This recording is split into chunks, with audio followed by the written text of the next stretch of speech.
Hey guys, welcome back to channel. So today we going to see what if Naruto made a wet harem deal with Kaguya to summon Rin. Let's start.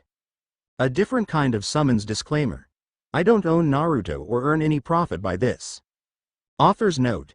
After watching the anime for so long, reading many Naruto fanfics and seeing how others handled the character, this idea got stuck in my head and wouldn't leave. On the mission to Wave, Naruto meets and helps a stranger who gives him a special gift as a thank you. Thanks to Librastar for beta reading this.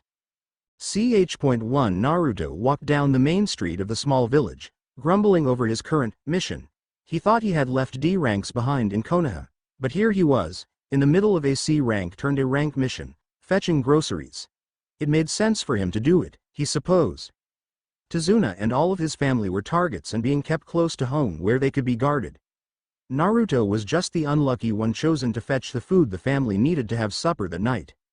The small grocery didn't have much to spare, but for Tazuna's family the owner was willing to lower his price and do what he could to help the man trying to free the country from Gato. It was just down the street, and as yet, there was no sign of trouble from the mercenaries the businessman employed. Almost as if the thought had called down trouble on his head, there was a pained cry in the next street and several angry voices. He didn't hesitate but immediately turned down an alley and cut over to the next street. He saw several rough-looking men surrounding a stammering merchant that they had evidently knocked to the ground. "I don't have any money on me, just trade goods I'm bringing to Gato. He won't be pleased if you steal them. I'm expected." "Yeah," one of the men laughed. "You were. Why should Gato pay for what you've got to sell when you can have an unfortunate run-in with bandits and never make your meeting?" He brandished his knife. That's despicable," the merchant shouted, outraged. "What kind of businessman does that?" "The crooked no-good backstabbing kind," Naruto offered, walking into the street and drawing a kunai. "Be sure to tell all the other merchants." He didn't wait for the thugs to attack. Instead, he created a dozen shadow clones and jumped them. It was a short fight, and all of Gato's men soon lay bruised and bleeding on the ground. Naruto turned to the merchant and helped him up. "Maybe you'll be more careful about who you do business with in the future. This Gato character seems like scum." "Rest assured, young sir, I shall be more careful." He looked more closely at his rescuer, taking in his bright orange jumpsuit and looked confused for a reason that escaped the boy. "Are you a shinobi by any chance?" "Sure am," Naruto said proudly. "Uzumaki Naruto, the next Hokage of the Hidden Leaf Village. Believe it." "I see. I am Sato Washi. Allow me to thank you properly for the rescue." Putting down his pack, he began rummaging through it, and after a moment, pulled out a long narrow box. "I believe this is what Gato wanted so badly. It would bring a rather high price if sold, which is probably why he wants to steal it." Naruto's eyes widened at the sight of the ornately carved wooden box. "What is it?" "It is something that shinobi find rather valuable, I believe. I actually chanced upon it in a small village that was cleaning out the possessions of a recently deceased missing nin that had been hiding among them for years. He had no family, so they sold his home and belongings for the village coffers. I got it for a song." He handed Naruto the box. "It's a summoning scroll." The boy looked at him blankly, and the merchant sighed. Was the boy really a shinobi? "It allows you to summon creatures to fight with you if you get into trouble. I don't know much about them, but several prestigious shinobi clans have them." "Wow." Naruto stared at the scroll. "I think I heard about some crazy kunoichi in our village that can pull snakes out of thin air. Bet that's how she does it." "Probably," Washi shrugged. "I don't know much about it myself, as I don't deal with shinobi all that often. I'm not even sure what that is intended to summon." He looked around furtively. "Thank you again, but I'd better get back to my boat before Gato realizes his men failed. Enjoy the scroll." With that, Sato Washi turned and hurried toward the docks as fast as he could. Naruto tucked the box under his arm and headed on to the grocery, resolving to ask Kakashi-sensei about the scroll later. It could help him be an even more awesome shinobi, he was sure of it, but he needed to know more about summons in general first. A different kind of summons disclaimer. I don't own Naruto or earn any profit by this. Author's note. Thanks to Librastar for beta reading this. Ch.2. Any trouble on your mission? Sakura smirked as Naruto came through the door, his arms loaded with packages. "For an awesome shinobi like me? Of course not." He gave her his best smile, but she only rolled her eyes and turned back to her obsession. Sasuke's gotten nearly to the top of the tree while you were out fetching groceries. Her tone showed her disdain for the chore. Only 4 days. That's incredible. You got it yesterday, Naruto pointed out. Guess that makes you more incredible, doesn't it, Sakura-chan? He gave her his best winning smile, but she ignored him and went back to mooning over the Uchiha, who pointedly ignored her. You can bring those in here, Naruto-kun, Tsunami called from the kitchen. I'll get dinner started. Naruto went into the kitchen and began helping with the preparations. Setting the box on the counter, he soon forgot about it as Tsunami set him to work chopping vegetables for the evening's soup. He picked it up before leaving the room, though, when he saw Sasuke eyeing it curiously. Doing so only made the other boy more curious. The conversation over dinner revolved around training and plans for the bridge, leaving Naruto no opportunity to ask about summoning. Frowning, he decided to corner his teacher after dinner. Kakashi, however, waved him off. You've got a lot of work to do tomorrow, Naruto. A day of training to make up, after your errand, he pointed out, flipping another page of the Icha he hadn't bothered to glance up from. Get some sleep. You'll have a chance to ask your questions tomorrow. Naruto grumbled a bit, but went off to bed. He noticed Sasuke eyeing the box curiously and felt an odd trepidation about that. Sasuke was his teammate. Why should he feel nervous around the other boy even if he was a jerk sometimes? Nevertheless, he kept the box close to him while he slept.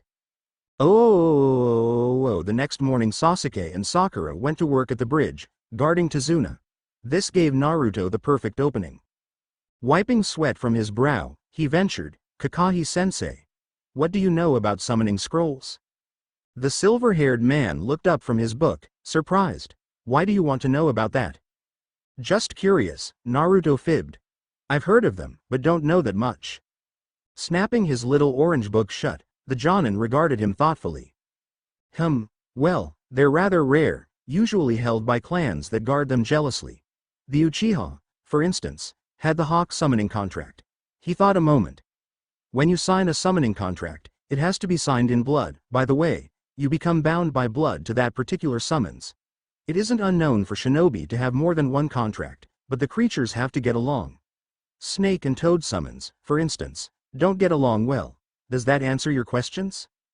The blonde boy was pumping his fists in the air. So all I have to do is sign some contract in blood and then I can summon some cool creatures to fight beside me? Wow. If I get some really powerful summons to help me fight, I'll be Hokage in no time, believe it. Kakashi chuckled. Not always to fight. Different summons are suitable for different tasks. Dogs, for instance, aren't too helpful in a shinobi fight, but they make excellent trackers. You also have to remember that they aren't ordinary animals. They're intelligent and you have to show them respect. He smiled. The toad sage, Jiraiya, has gotten on the bad side of the boss toad on more than one occasion. It never ends well for him. I'll remember that. You may get the chance to sign one someday, Kakashi allowed. But they are hard to come by. Thanks, sensei, Naruto called from the top of the tree he'd been practicing on. Kakashi nodded, satisfied. A different kind of summons disclaimer. I don't own Naruto or earn any profit by this. Author's note. Thanks to Librastar for beta reading this. Ch.3 The training continued for the rest of the day, and Naruto was beat by the time he headed back to Tazuna's home. The evening went much as the one before it had. Sasuke brooded. Sakura mooned over him. Kakashi ignored them all in favor of his little orange book. Naruto kept the box close to him again that night.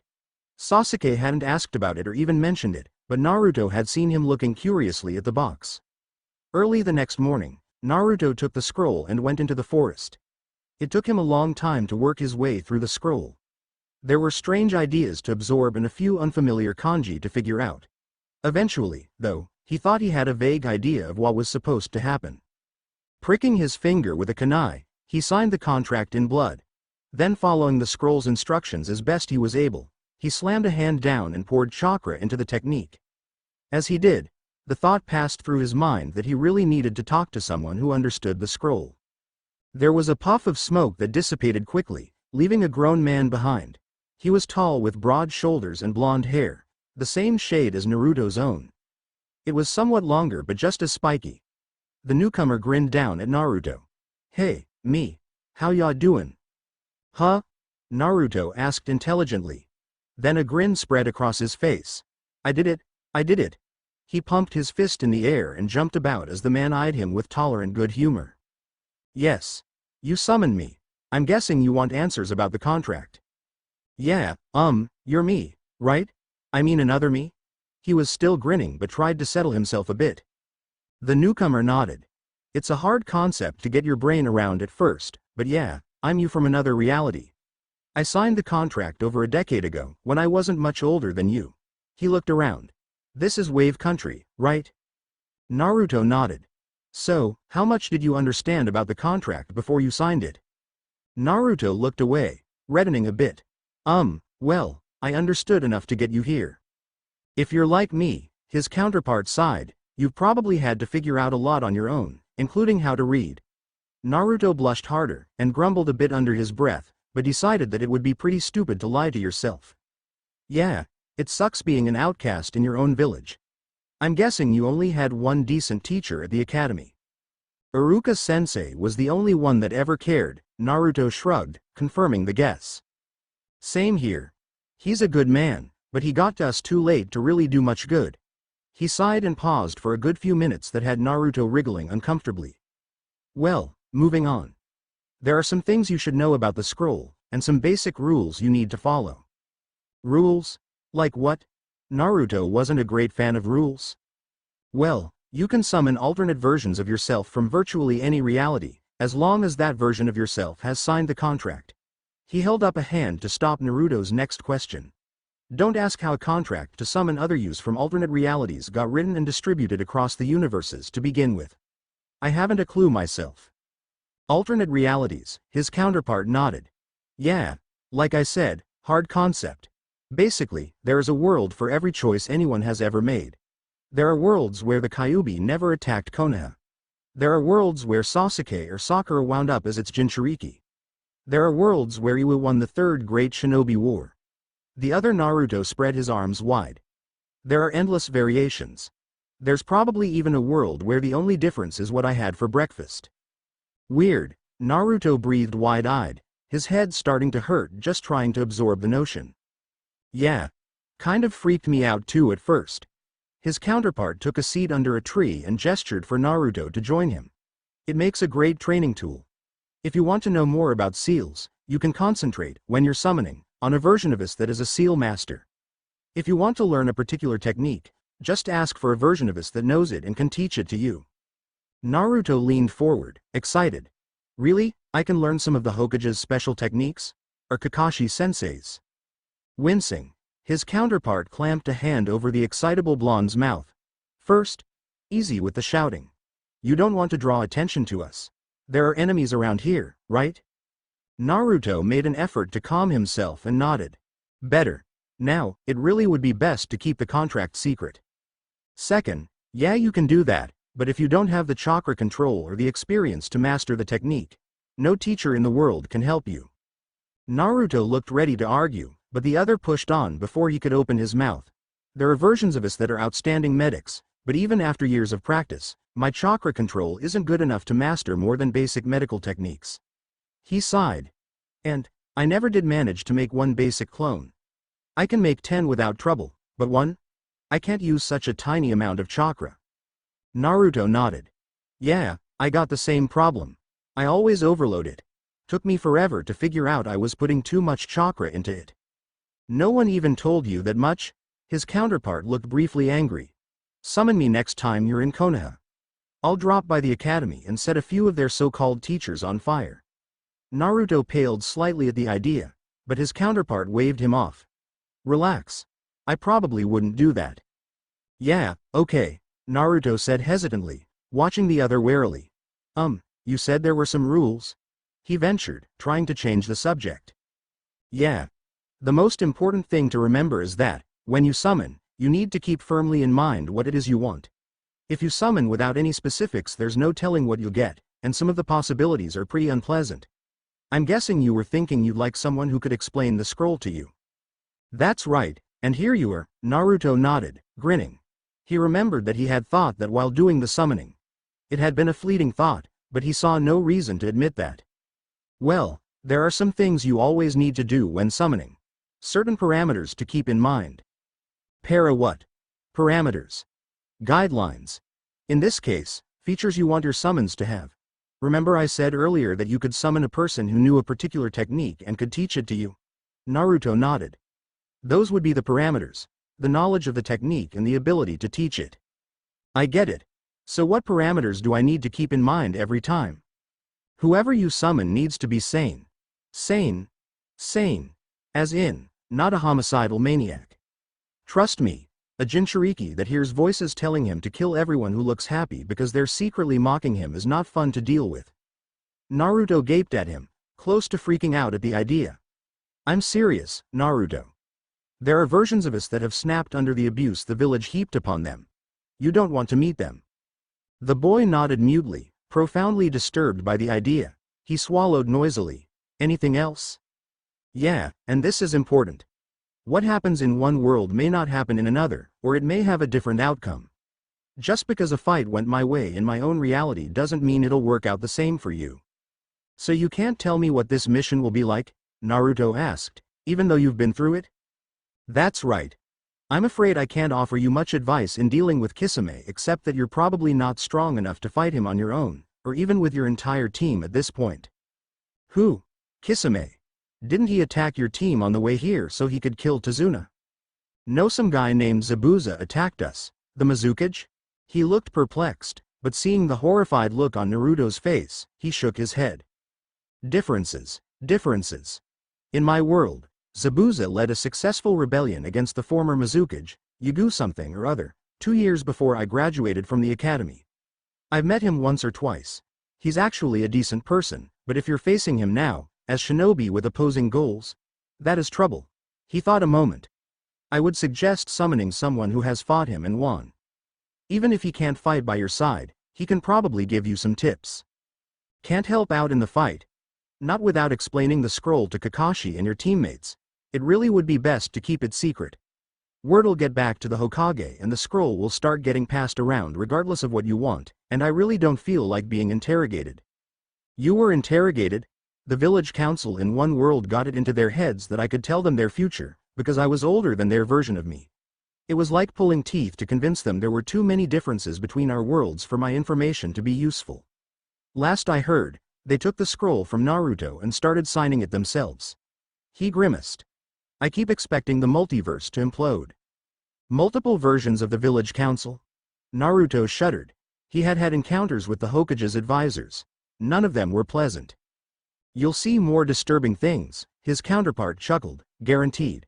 The first time you are summoned is a really weird experience. Wait, Naruto blinked, his racing thoughts screeching to a halt. I could get summoned. I'm the summoner. His counterpart looked at him levelly. As am I. Unlike most summoning contracts, this one is a two-way street. You can be summoned by another, just as you summoned me. But doesn't that get annoying? Being interrupted in the middle of whatever you're doing? He seemed to realize something. What am I keeping you from? Nothing, the other shrugged. I'm not really here. You are familiar with the shadow clone jutsu? Yeah. My best technique, the younger Naruto bragged. It's kind of like that. The real me is still back in my Konoha going about his business. So you're a shadow clone? The summons thought for a moment. I'm more durable than that. Made a guy once kicked me through a wall because he thought I was impersonating his world's Naruto to infiltrate the village. That wasn't enough to dispel me, but it can be done. He shrugged. Or I can leave whenever I want. And, just like a shadow clone, the original me will get my memories of whatever I did. Memories? What are you talking about? My memories of what I've done. The original me gets them. How would he get your memories? Sorry, the other said. I keep forgetting. You taught yourself to read, so you missed some important bits of that scroll, just like I did. He considered, for a moment, the best way to explain, then got up. Easier to show you. Make a shadow clone. Naruto did so and the older version gestured for it to follow him. When they were out of the original Naruto's range, he whispered a secret to the clone and told it to dispel. Well, that explains a lot. Naruto looked thoughtful when his counterpart returned. About the clones and about Sasuke. No wonder he ignores Sakura and the rest of the girls stalking him. His counterpart snickered. I just made that up. I don't actually know that he's gay, not even in my world. You can see for yourself now how useful a training tool shadow clones can be, I trust. Definitely, Naruto enthused.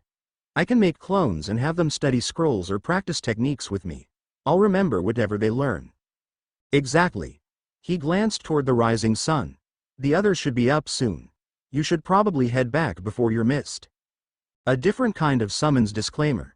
I don't own Naruto or earn any profit by this. Author's note. Thanks to Librastar for beta reading this. Now that the secret is out, I can also thank all the fanfic authors who provided inspiration for aspects of this story. If you recognize jutsus or plot points similar to a story you wrote, take it as a compliment. Ch.4 Naruto nodded and got ready to leave. See you around. His counterpart nodded and vanished in a puff of smoke. Turning back toward the house, Naruto made his way to the front porch in time to meet Kakashi coming out. Where have you been? The copy nin asked. Getting some early morning training in, sensei, the blonde prankster answered truthfully. His teacher eyed him a bit suspiciously, but decided to take him at his word. All right, but stay close to the house. Zabuza and his friend are still out there, and he should be fully recovered any day now. Okay, sensei. Who is going to the bridge today? Sasuke and I will be at the bridge today. I'll set you and Sakura to do some training before we leave. He led the way into the house for breakfast. You missed a day of training running errands for Tsunami, and Sakura needs to build up her reserves. A whole day alone with Sakura-chan. So Sasuke's mastered it? No, he'll be getting some practical experience working on the bridge. You have to be able to divide your attention. Tree walking needs to be second nature. He shared this with his other students over breakfast before they headed for a clearing near the house to get started. It was at this point Naruto decided to put what he'd learned from his counterpart to use. Kakashi-sensei, can I use my shadow clones in my training? To speed things up? The copy nin raised his one visible eyebrow. Speed things up? Since I get my clones' memories when they dispel, I should be able to use them for training in jutsu, right? Kakashi thought about it a moment and then nodded. All right, Naruto, how many can you make? Naruto considered the question for a moment, thinking back to the last time he'd created a lot. When I fought Mizuki Teme I made about 100, I think. Kakashi's eye widened in shock. He had known Naruto had deep reserves, but that was a bit frightening. Even the average Jonin struggled to make 5 at a time. It wasn't really a strain. I can probably make a lot more. Maybe, Kakashi allowed, but keep it to 5 for now, and remember to dispel them one at a time. Too many memories rushing in at once will give you a headache at best and brain damage at worst. Okay. Naruto agreed. Kakashi-sensei, Sakura asked. How can clones help you train? I can make clones, but I never get any memories from them.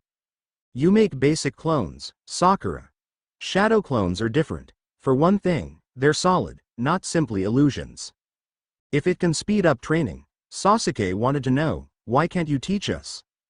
Because it's a chakra-intensive technique. You might be able to make one, but you and the clone would be too exhausted to do any training. He glanced at Sakura. At your current levels, attempting to make one might actually kill you. Sakura paled slightly. When your reserves have reached the level of a typical Jonin, I'll show you the technique. But even I don't train using shadow clones that way. Too exhausting. He set Naruto and Sakura to training and watched for a few moments as she and 6 Narutos began running up and down trees. Satisfied, he nodded to Sasuke and they headed off to escort Tazuna to the bridge. Naruto waited for about half an hour and then created an extra clone and slipped away to do a different type of training. Once he reached a clearing far enough from the house, he summoned a version of himself who had fought and defeated Zabuza. When the smoke cleared, he found himself looking at 15-year-old version of himself in a black and orange outfit. His counterpart grinned. Hey there. Hi. I've got trouble with a missing nin I think you fought.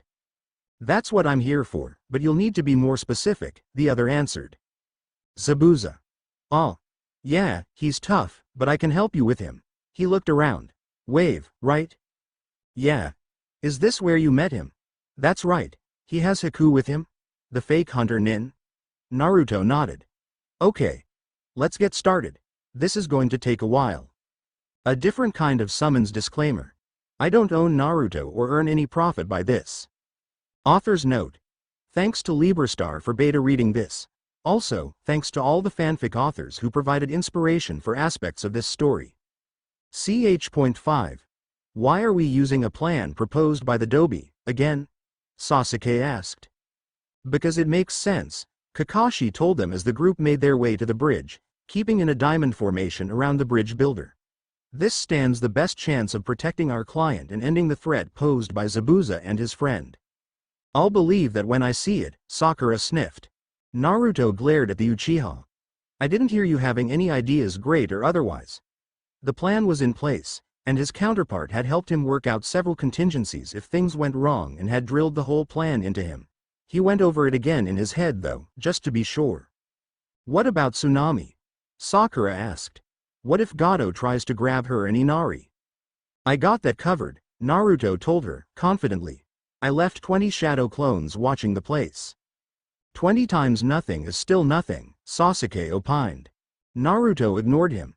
He had actually made many more than 20, but saw no reason to tell the others that. He stayed quiet, thinking about all that could go wrong with the plan and how best to counter each problem, just as his counterpart had suggested. The techniques they had covered were variations on those he had already mastered, so the jutsu themselves shouldn't be a problem. When they arrived on the bridge, he moved into position, just as he had planned with Kakashi-sensei. He created 3 shadow clones and positioned them to serve as extra eyes. Shortly before noon, the mist began to roll in around the bridge. Here we go, he muttered, creating and dispelling a shadow clone. He had learned from the second counterpart that he'd summoned, that he could create clones in such a way that not only did he get the clones' memories, but the rest of his extant clones did as well. This allowed for rapid and silent communication between them. Kakashi noticed what Naruto had done, but didn't comment. There was more important work to do. He snapped out orders, and his genin moved into position, just as planned. When the mist had enveloped them, he raised his headband, revealing an active Sharingan. He couldn't see much better with it, but any improvement was desirable at the moment. You and your genin can walk away, Kakashi, Zabuza called, his voice seeming to come from everywhere. Only the bridge builder has to die. We can't walk away any more than you can, Zabuza, Kakashi disagreed. Sure he can, Naruto called, and he will, believe it. Naruto, stay in position and stick to the plan.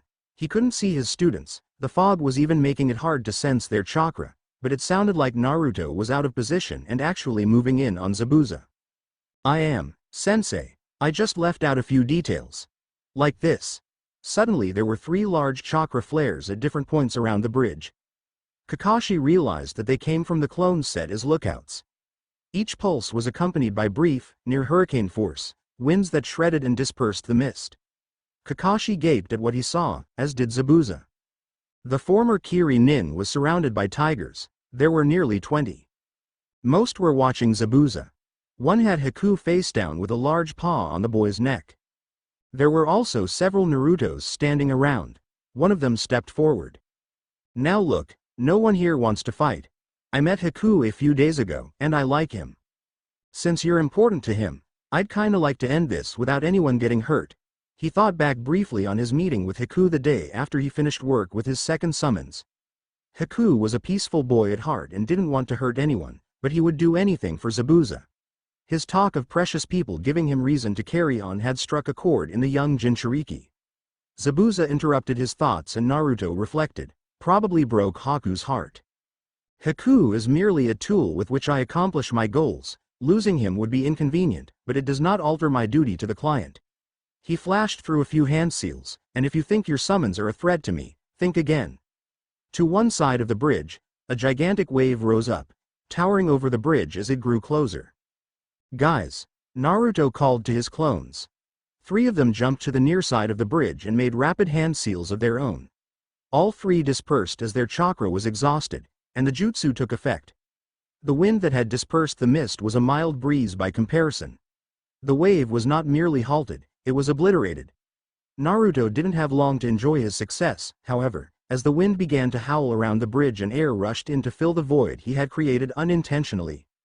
When it had calmed, Kakashi turned to yell at his student, but found him rubbing the back of his head and looking very embarrassed. I guess I kind of overdid it, huh? A bit. Kakashi deadpanned. I was trying to make a point. He glanced at Zabuza, who looked genuinely disturbed by what had just happened. Before he could say anything, however, Sakura found her voice. Overdid it? You could have killed us, and it's probably raining in Konoha now. Don't be absurd, Sakura, Kakashi answered, calmly. Konoha is that way. He pointed over his shoulder. It's raining in Kiri. Getting back to my point, Naruto cut in irritably. No one wants to fight. As for Gato, well, he turned to the near end of the bridge and whistled. 3 clones approached, each one dragging a bound man. These 3 work for Gato. He grasped one of them by the collar and pulled him up from the bridge where the clone had dumped the bound mercenary. Tell everyone what you told my clones. The man looked scared and kept silent. He was eyeing Zabuza with an expression close to terror. Naruto sighed. If you do, I promise I won't let anyone here hurt you. We'll let you go and you can get out of the country. If you don't, he shrugged. Gato goes down anyway and you and your friends get turned over to the people of Wave so they can decide how to execute you. The man started talking. Gato told us to watch the fight and let him know when it was over. He wanted to wait till the survivors were too exhausted to fight back and then kill everyone on the bridge.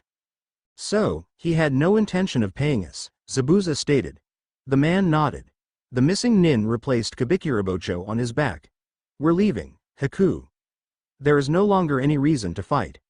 The tiger pinning Haku backed away, but growled when the boy reached for the senbon he dropped when he was knocked down. He left then lying on the bridge. The 2 jumped down to the ocean surface and began to run toward the land of fire. Team 7 watched them go. You're gonna have to teach us that, sensei, Naruto looked at Kakashi.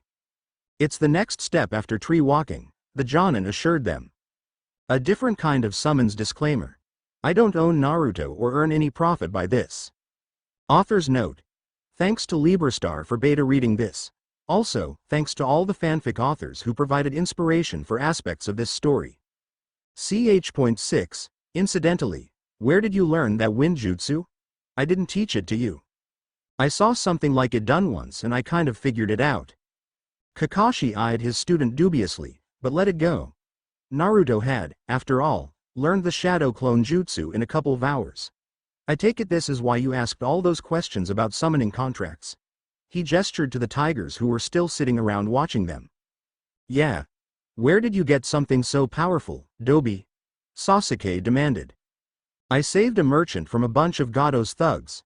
He was on his way to sell the scroll to Gato, but the jerk decided to have his men steal it instead. Sato-san was happy I came along when I did and gave it to me to say, thank you. Where did this merchant get it? Kakashi asked, a bit suspicious. A mere merchant in possession of a tiger summoning contract. Something seemed a bit off about that. Naruto shrugged. Used to belong to some missing nin who settled down in the village Sato-san got it from. When the guy died, the town sold off his stuff since he didn't have any family. Sato-san got it for a song, he said. Kakashi shook his head at the sheer blind luck his student had. Looks like you lucked out, Naruto. Those are some impressive summons. We should see to Gato's mercenaries. They'll move in on us as soon as they learn Zabuza's left. Don't worry about it. I told a couple of tigers to sit on Gato. His men won't risk him, Kakashi nodded. Another part of the plan you didn't tell me? I thought you'd say, no, his student shrugged. If it worked, no harm done. If not, the tigers can take care of themselves or leave if it gets too bad, and we get plenty of warning. The clones I have spying on Gato are still there. I'd know if something had gone wrong. Well planned, Naruto, but you should have told me all of this from the start. You will share your plans with me in the future, no matter how half-baked you think they sound. Understood? Yes, sensei. Then let's go see Gato. He led the way once Naruto told him where the little millionaire was being detained. They were halfway there when one of the clones watching Gato popped. Sensei. We have a problem. Kakashi looked at him questioningly. Gato's dead and his men are pretty angry. Right, Kakashi sighed. Let's go. They picked up the pace, and Naruto's tigers, actually transformed clones, but no one needed to know that, moved in to restore order and act as herders. They soon had the mercenaries under control without too much mauling. Where's Gato? Sakura wondered, looking around. Over there, Naruto pointed. There were 2 tigers standing over a small man lying on the ground. Kakashi examined the body. He looks like he suffocated. He glanced at the tigers. He'd been expecting to see claw marks. Guys, Naruto sighed, after re-examining his clone's memories. When I told you to sit on Gato, I meant keep him under control. I didn't mean for you to actually sit on him. Kakashi suppressed a groan and Sakura and Sasuke traded disbelieving looks, the latter reconsidering his plan to demand the scroll from Naruto. The tigers suddenly seemed less desirable. What's done is done, the Jonin thought, deciding to move on. Kakashi spoke briefly to the mercenaries, offering them the same chance to flee the country that Naruto had given their 3 comrades at the bridge. Some were receptive. Others believed there were enough of them to kill the shinobi and avenge their boss, before taking the island for themselves. The more reasonable of the thugs began to pull away from this group. Kakashi got ready for a fight. Idiots! Tazuna shouted at the mercenaries before taking a swig from his jug. He strode in among them. You can't do that, and I'll tell you why. You do that, old man. One of them held a knife to the bridge builder's throat. What are your last words? Tazuna smiled as Team 7 dove for cover. Boom! The disguised clone exploded with enough force to kill any mercenaries within 8 feet of him, wound any within 20 feet and simply knock down anyone else foolish enough to be standing in the clearing. Kakashi emerged from cover to survey the carnage before him with satisfaction. Most of the mercenaries who had been intent on killing Team 7 and looting Wave were dead or dying. The survivors were getting up, and more anxious than ever to leave the country. It didn't take long to get the location of Gato's headquarters and various properties, where much of the man's wealth was likely stored. They then headed back to Tazuna's house, and Kakashi raised a topic that had been on his mind since Tazuna went boom. Tell me about the exploding clone. Another jutsu you witnessed? Kakashi asked. The unspoken warning not to lie was clear in his tone. He was skeptical about Naruto's claim to have learned a variation on the great breakthrough technique after simply seeing it done. Naruto looked confused for a moment, then, he just looked annoyed. Nah, I figured it out. It's sort of like the way those clones on the bridge put everything they had into that wind jutsu.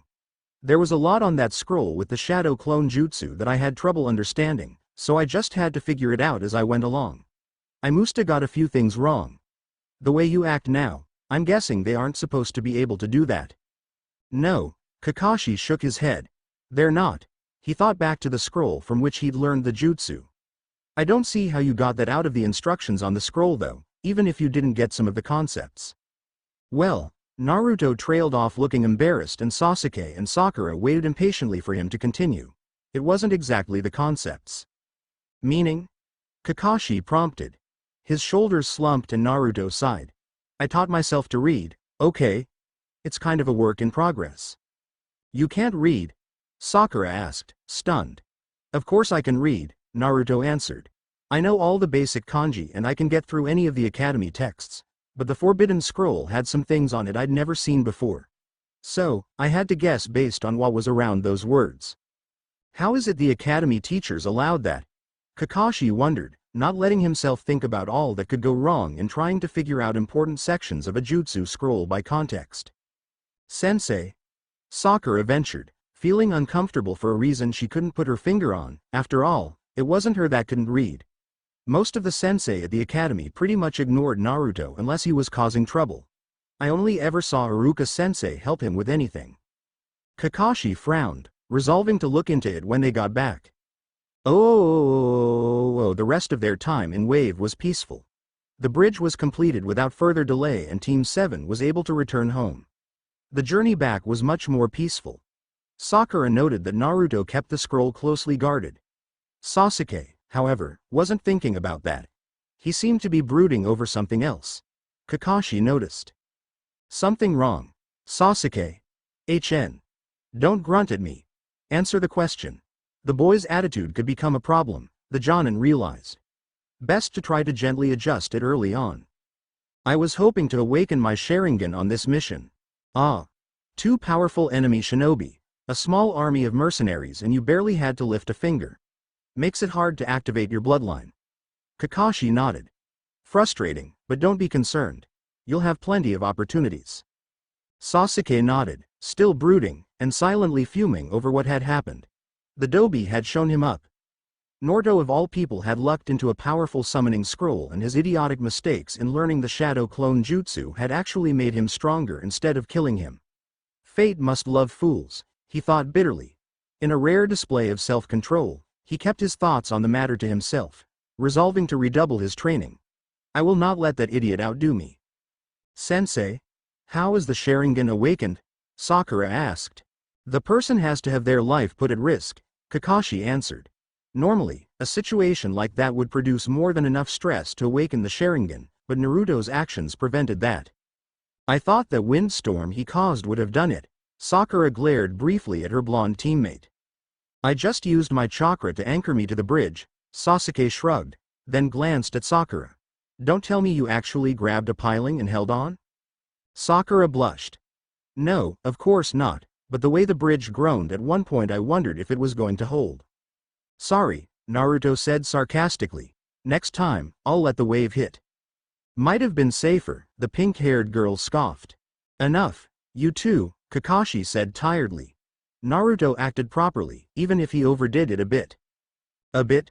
Sakura, the Jonin's tone warned her to drop it. Yes, sensei. She fell silent, much to everyone's relief.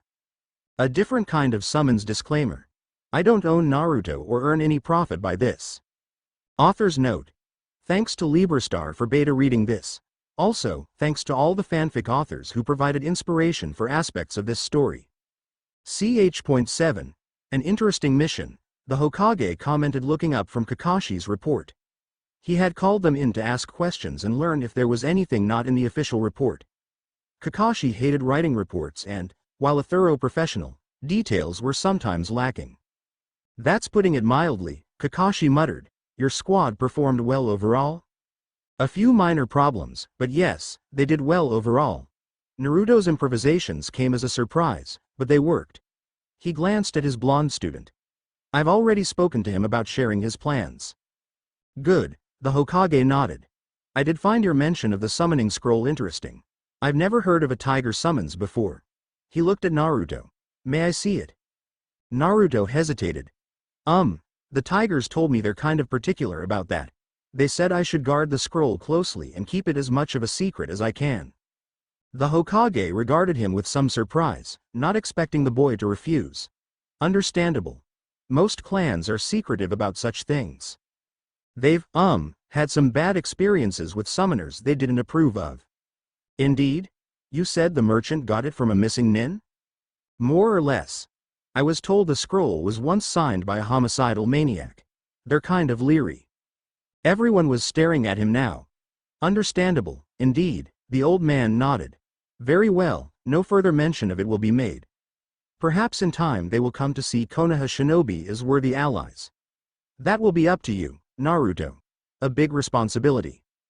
Trusted to a clanless dobi, Sasuke muttered, earning him a reproachful look from the old man. Naruto, however, ignored the comment. I'll do my best, Naruto assured him. He was just happy to have the matter behind them. If the old man had pressed, he wasn't sure what he would have done. He stayed quiet until they were dismissed. Kakashi gave them the rest of the day off and left to do whatever he did in his free time, and Naruto headed for one of the remote training grounds to work on the techniques he'd learned. The tricks his counterpart had shown him had so much potential. His transformation and shadow clone technique could be so much more. The exploding clone was a neat trick, and transforming into animals was lots of fun. He had never considered using the transformation that way. He hadn't even been aware that his version of the technique was different. His transformations were solid, not illusion like the ones the Academy taught. He created 5 shadow clones and set them to work. It had taken time to learn to move gracefully as a tiger and was very glad he hadn't had to fight as one. That wouldn't always be the case, though. He set 5 tigers to practicing basic things like running and jumping.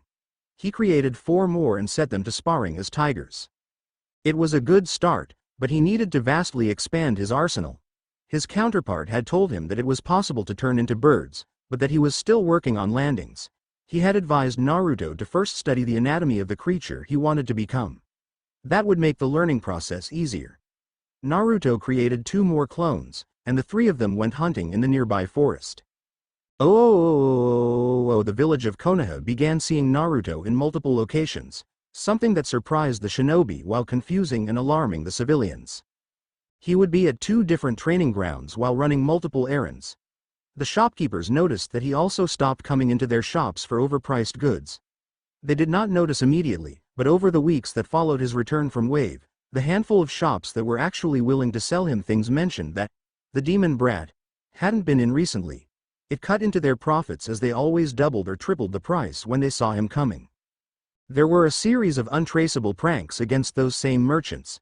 They ranged from childish tricks like glue on chairs to the well-hidden seals that had a variety of unpleasant effects. Even though there was no hard evidence, the merchants were sure Naruto was behind it. This was, inevitably, brought to village council. A demand for hard evidence on the part of the Hokage soon brought an end to the matter. It made the old man curious, though. Naruto had never used seals in his pranks before, and to his knowledge, Kakashi hadn't taught them more than the basics of recognizing seal types. That, in itself, worried him a bit, but it was a concern for another day. He brought his viewing ball out of his desk and made the hand seals for the jutsu to activate it. He watched Naruto and one of his clones drawing seals on small squares of paper. A closer look revealed that they were storage seals. These storage seals, though, had some interesting modifications. He channeled more chakra through the jutsu so he could hear as well. Storage seals are really underrated. One of them, Saratobi couldn't tell which was real and which was clone, was saying as he applied the last brushstroke. They can store anything: weapons, food, water, poison gas, you name it. They can be set to release under a variety of conditions, too. Like the seal I painted on the underside of the grocer's doormat? The one with all the sewer gas stored in it? Right. Anytime someone steps on that mat, it releases a small cloud. That'll teach him to be so choosy about his customers. The Hokage couldn't help but chuckle. It was actually a clever idea. All it takes is a basic understanding of sealing and a little imagination. There's a way to combine an explosive tag with a storage seal, I'm sure of it. Just need to work out the details and there'll be a new type of trap no one will see coming. If done right, the explosion will send whatever the storage seal releases flying. Senbon, kunai, big freakin' rocks, you name it. Sounds great. Thing to remember about seals is that experimenting can be dangerous. If trying something new, best to let a shadow clone do the work. That's so. Naruto broke off and frowned. Oh. Someone just tripped the alarm at home. Something's up. A different kind of summons disclaimer. I don't own Naruto or earn any profit by this. Author's note. Thanks to Librastar for beta reading this. Also, thanks to all the fanfic authors who provided inspiration for aspects of this story. Ch.8 Sakura was curious. Naruto hadn't asked her out in a while. She counted that as a good thing, but she was still curious. Not only had he stopped pestering her to have ramen with him, but he had been acting, for him, really strangely. He would show up on time at their usual spot by the bridge, and rather than complain about their sensei's perpetual tardiness, he would start training. He would work to improve his aim with kunai and shuriken, practice taijutsu forms she had never seen before, and perform chakra control exercises, usually all at the same time. Something had changed about her teammate and she was determined to find out what. She entered his apartment, barely managing to avoid the traps he set, and started her search. It didn't take long to find the only thing that she was certain was new in his life. The tiger summoning scroll. Curious, she unrolled it and started to read. Her eyes bugged out at what she found. This is not possible. What the scroll described was absurd.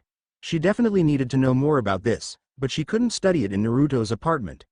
Putting it back in the box, she tucked it under one arm and left quickly, missing a returning Naruto by less than a minute. When she got home, she went straight to her room and locked the door. Her parents were still at work and she knew she'd have almost 2 hours before they got back. Taking out the scroll, she read it through. It explained a lot. She thought back to an incident the previous week when she'd come across Naruto sparring with one of his shadow clones. 5 days earlier Sakura heard the sounds of a fight and moved quietly through the woods to get a better look. Maybe she'd get lucky and catch Sasuke proving how awesome he was by humiliating someone in a sparring match. What she found, however, was disappointing. It was just that idiot Naruto fighting one of his clones. As she watched, the two traded blows briefly, before the clone pulled a neat combo that landed her teammate flat on his back. There were some differences between them. The clone, she noted, was a few inches taller and was dressed differently, wearing gray trousers, a muted green shirt and knee-length black coat. While the original was getting up, the clone turned to the spot she was hiding. "Come on out, Sakura." He looked to her hiding spot till she walked into the clearing. "Hello, Naruto." "Hey, Sakura-chan." The real Naruto bounced to his feet, grinning. The clone glanced at him and rolled his eyes. "What are you doing, Naruto?" "Sparring. And why is your clone dressed better than you?" "We're practicing maintaining several jutsu at once," the clone answered. "You wouldn't want a transformation to slip in the middle of a fight, after all." "And I'm doing chakra control exercises," the real one chimed in. He turned and raised his right arm to show he was using his chakra to hold several leaves in place at his wrist, elbow and shoulder. "Leaf exercise," she nodded. "Okay, but why there?" Naruto shrugged. "Why the forehead? How often do you channel chakra for a jutsu there?" The Hyuga clan techniques require them to pump out chakra from multiple points on their bodies at once. I figured there's something to it. The clone nodded in agreement, then called out, "Isn't that right, Hinata?" There was a startled "eep" from a clump of bushes on the other side of the clearing. Oh, it hadn't struck her at the time. The possibility hadn't even occurred to her, but the clone was more mature than the original, as well and stronger and more skilled. The clone wasn't a clone. She reread the summoning contract. Why should the Dobi have something like this? Sasuke-kun was far more deserving of the power it offered. He was an Uchiha after all, and he'd need someone strong to help him rebuild his clan. She frowned at that thought, knowing that being pretty and smart wasn't enough. Sakura had come to a realization recently, watching Sasuke take note of Naruto's progress. Her crush only respected strength. If she wanted to win his heart, she would have to be strong enough to make him notice her. Discarding her initial half-formed plan to study the scroll and sneak it back to Naruto's apartment, she pricked her finger and signed it. That she was stealing from a teammate didn't cross her mind. Her only thought in that direction was that she'd have to keep it hidden from everyone save Sasuke-kun from now on. If Naruto or someone with the brains to figure it out ever found out, they might search her home for it, suspecting people close to Naruto of taking it. "I'll find a hiding place later," she thought and set the matter aside. Molding chakra for the jutsu, she concentrated on what she wanted and slapped the ground. There was a puff of smoke and an older version of her appeared. Her counterpart regarded her curiously and then glanced at the contract on the table. "New summoner," she sighed. "Well, yes. I just signed it." Her counterpart looked over the scroll, noting the other names on it. "Did Naruto give it to you, or did you take it?" "What does that matter? Like he deserves something like that," she nodded at the scroll. Her counterpart regarded her coolly and Sakura wondered why any version of her would be offended by an insult to Naruto. "What has he done to so annoy you?" she asked finally. Sakura was caught off guard by the question. "You know what he's like. He's loud, annoying, always pestering me for a date. And he wears bright orange, seriously, it's like he wants to get us all killed." She shook her head. "Glory Hound has trouble with the most basic jutsu, but he's always going on about how awesome he is." "Sounds like him," her counterpart nodded, with a fond smile. "He can be a lunkhead, but he's loyal to a fault. He acts the way he does, at least in my world he did, because everyone ignored him as a kid. And if they weren't ignoring him, they were abusing him in some way." She raised a hand to forestall Sakura's words. "It isn't because of anything he did. It's a family matter. I'd say you'll have to ask him, but when I was your age, he didn't know why people treated him like that. Your Naruto probably doesn't know either. So I should feel sorry for him or something?" Sakura scoffed. Her older counterpart shook her head. "That's up to you." She glanced at the scroll. "You've got the basics down, I suspect. Any questions about the scroll itself?" "Can't think of any at the moment. Its greatest value seems to be as a training aid. I can just concentrate on what I want, Seal Master, Taijutsu Specialist, etc." "That's right. You should keep in mind though, that each world is different. Asking about your future is not only pointless, it can be dangerous. Things don't always unfold the same way. What was different in your world? What did you specialize in? I mean, I'm okay in Taijutsu and I've got tree and water walking down, but Kakashi-sensei seems reluctant to show us anything more advanced." "Kakashi isn't a teacher," the older Sakura sneered. "He never wanted a team. He was just the best one to train Sasuke as he has a Sharingan. She looked momentarily angry. I think he considered Naruto and me nothing more than tools to egg him on. Naruto as competition and me as a prize. Sakura gaped at her counterpart.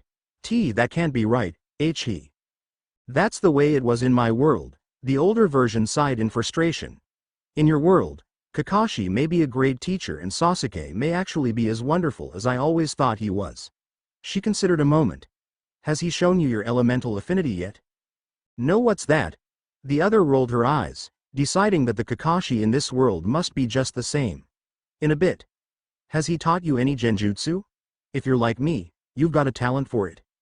No, has he taught you anything beyond tree and water walking? Or done anything more than drill you in the academy taijutsu? No, Sakura started to fume. Did he wait until the middle of a mission to teach you tree walking? Yes. If it hadn't been necessary to the success of the mission, do you think he would have? Sakura had to think about that. Given the questions her counterpart had asked and the nature of her own training to date, she really had to wonder. I don't know. She frowned after a moment's thought. Probably not. Sasuke has been the driving force behind our training. Kakashi's pretty good about explaining things when we ask him, though. Like when Naruto asked about using shadow clones to train. If he's anything like the Naruto I know, the knucklehead would have probably made 100 clones and set to work tearing up the countryside trying to train. Kakashi told him he could only make 5 and told him why. She let out a sigh of frustration. I suppose he could have just been limiting the damage. Maybe I'm being unfair, the older Sakura allowed with a casual shrug. After all, he could be different from the Kakashi I know, but it's probably a good thing that you got your hands on the scroll. Now you can manage your own training. She grinned. Let's start with a demonstration of your chakra control, shall we? Then we'll move on to your elemental affinity. A different kind of summons disclaimer. I don't own Naruto or earn any profit by this. Author's note. Thanks to Librastar for beta reading this. Also, thanks to all the fanfic authors who provided inspiration for aspects of this story. Ch.9 When Kakashi arrived for the morning training session, Naruto and Sasuke were sparring and Sakura was sitting under a tree reading a scroll. No one commented on his tardiness. Naruto and Sasuke, who seemed surprisingly even in terms of skill, barely noticed him. Sakura didn't even look up. He wandered over to her and read over her shoulder. Medical jutsu? He asked curiously. She nodded. I overheard a couple of doctors from the hospital saying how hard it was to find people with perfect chakra control. Mine has always been very good, so I thought I'd look into it. The lie rolled off her tongue smoothly and Kakashi only shrugged. You ready to get started with the day's D-rank mission? We have a cat to track, Kakashi answered. Already picked up the mission scroll. There was a collective groan from his students.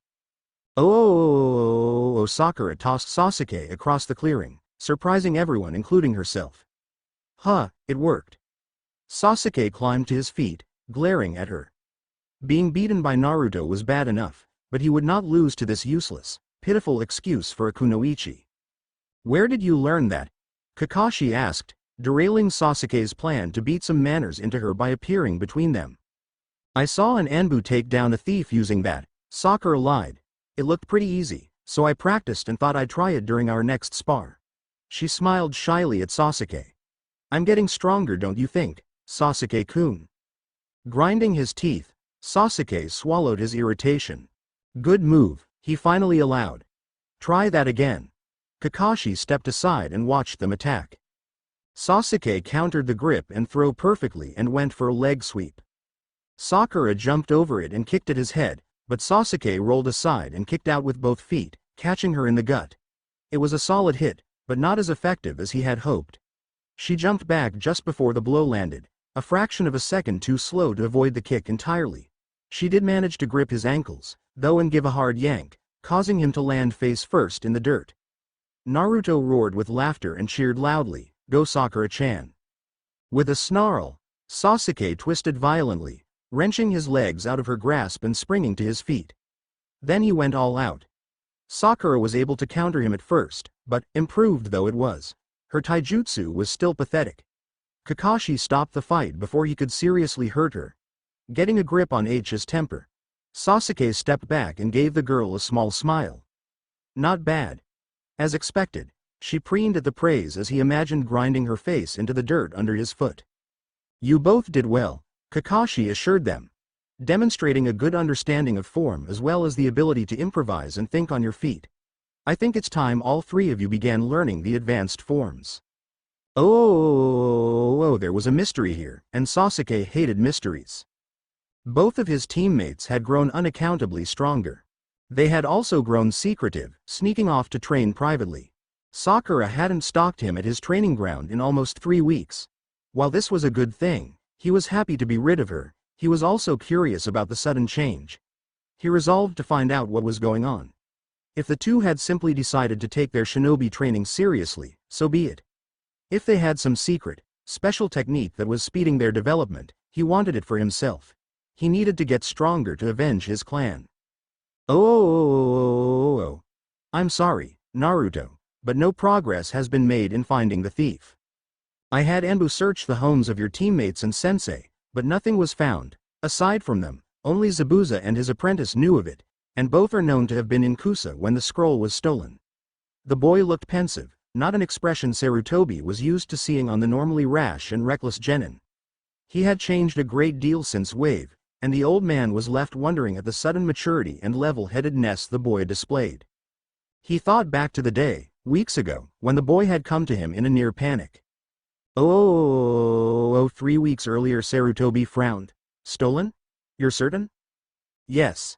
I know someone was in my apartment, and I searched it top to bottom. The scroll is gone, and it's the only thing missing. I will have Anbu conduct an investigation immediately. The boy had looked dubious, remembering occasions on which he and the mask-wearing shinobi had been at odds, and occasions on which they had stood by while the villagers mistreated him. Rest assured, Naruto, this theft is a very serious matter. Allowing it to go unpunished would set a bad precedent. Whatever their opinion of you, the village council will want the thief caught and punished harshly to send a message to any who think they can steal clan secrets and techniques with impunity. Naruto nodded, somewhat reassured. Thanks, Gigi. A different kind of summons disclaimer. I don't own Naruto or earn any profit by this. Author's note. Thanks to Librastar for beta reading this. Also, thanks to all the fanfic authors who provided inspiration for aspects of this story. Ch.10 in the time since, Naruto and the Anbu, working separately, had turned the village upside down. Naruto, the old man asked carefully, is there anything I should know about that scroll? Anything the Anbu should be watching for that might help them find the thief?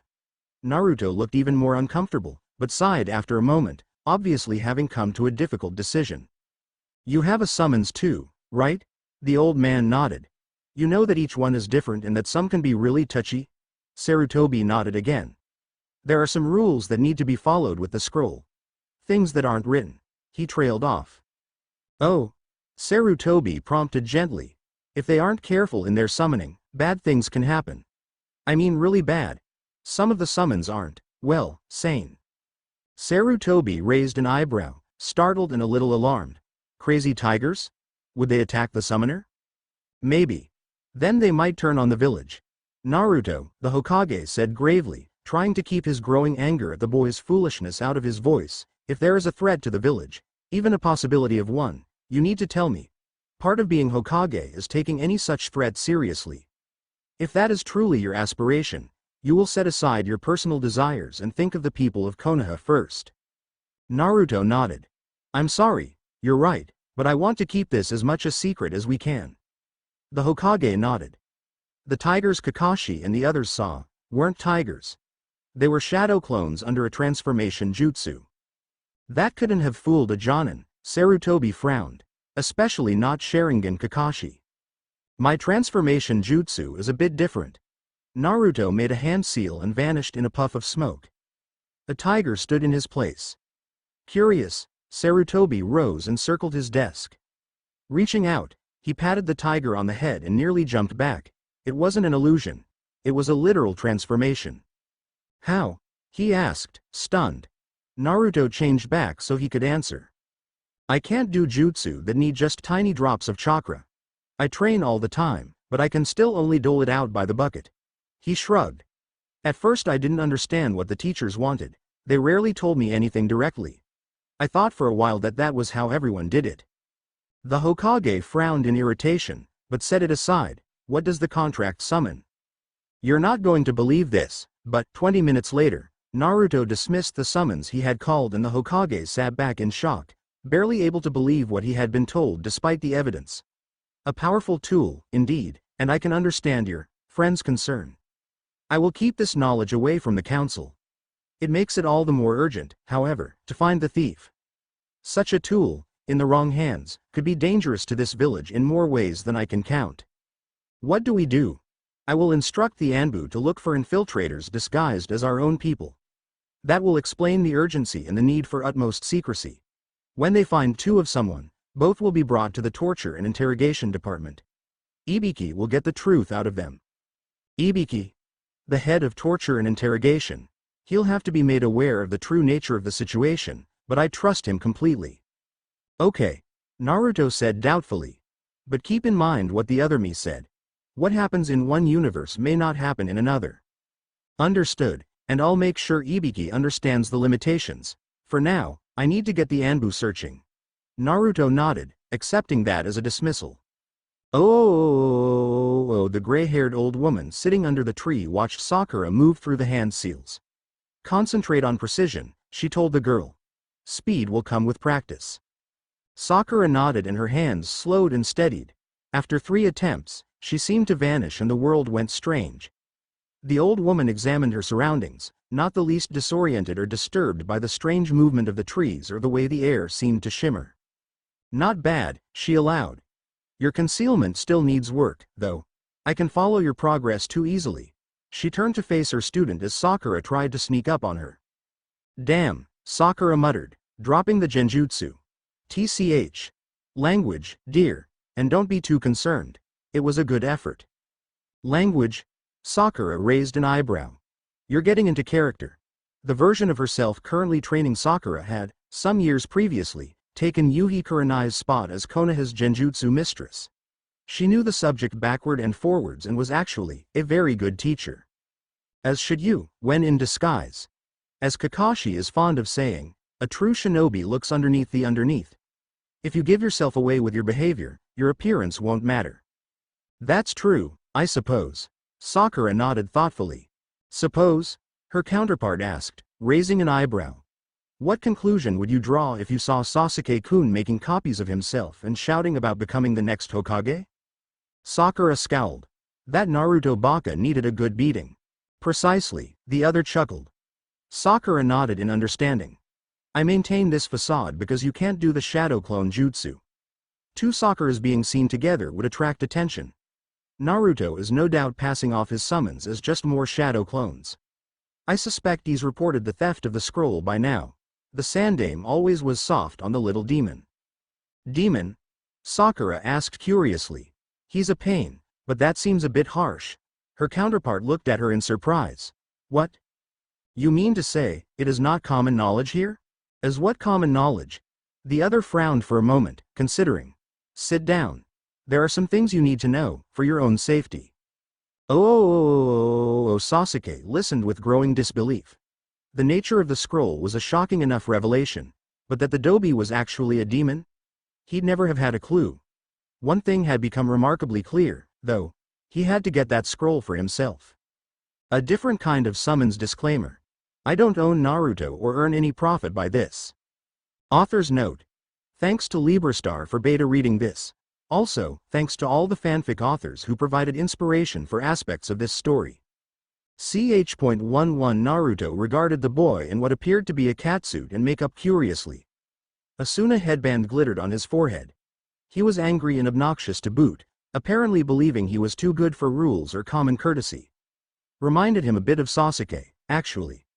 That courtesy had been a near foreign concept to him until recently was conveniently forgotten. Put Konohamaru down, Naruto said coldly. Now. The kid needs to learn some manners, the boy with the Suna headband growled. It was an accident, Naruto told him. Are you sure you really want to assault the Hokage's grandson over this? Let him go, Kankuro. Naruto looked up at the ice-cold voice and saw a red-headed boy standing on a tree branch above Sasuke, watching them. Sasuke flinched, but didn't look around, trying to maintain the illusion that the other boy hadn't surprised him. Kankuro quickly released Konohamaru and tried to stammer out an explanation. "Shut up or I'll kill you." The redhead cut him off without inflection. "Kankuro, shut up. I won't have you embarrassing Suna while we're here." He turned away and vanished, apparently uninterested in them. "Who are you three?" Sasuke demanded of Kankuro and the blonde girl who'd been watching his antics with Konohamaru with a bored expression until the redhead had shown up. "We're genin from Suna," she answered, "here for the Chunin exam." "Guess we'll see you there." Naruto gave her a friendly smile. "Try to keep out of trouble till then." He put a hand on Konohamaru's shoulder and they walked away. He had been warned about the likelihood of running into the Sand siblings and of Gaara's nature, so he had been working on techniques with just him in mind.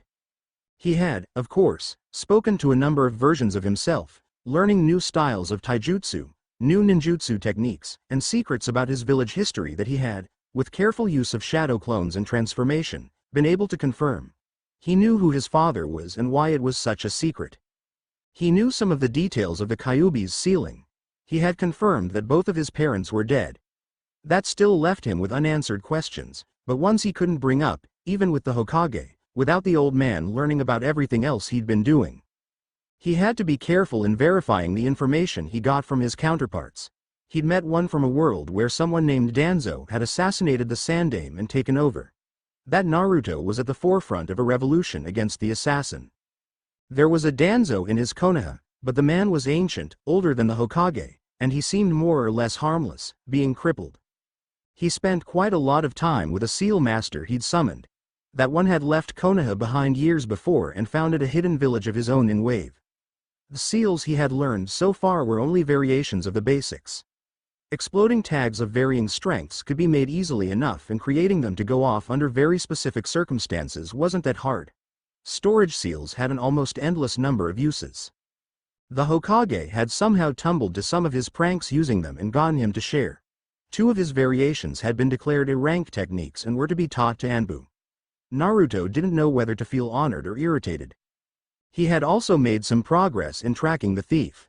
There was no direct proof, but he believed Sakura had taken the contract and hidden it somewhere. Her skills had grown surprisingly over the last 3 weeks, almost as if she were taking her training seriously. Naruto couldn't be sure that that wasn't what was happening.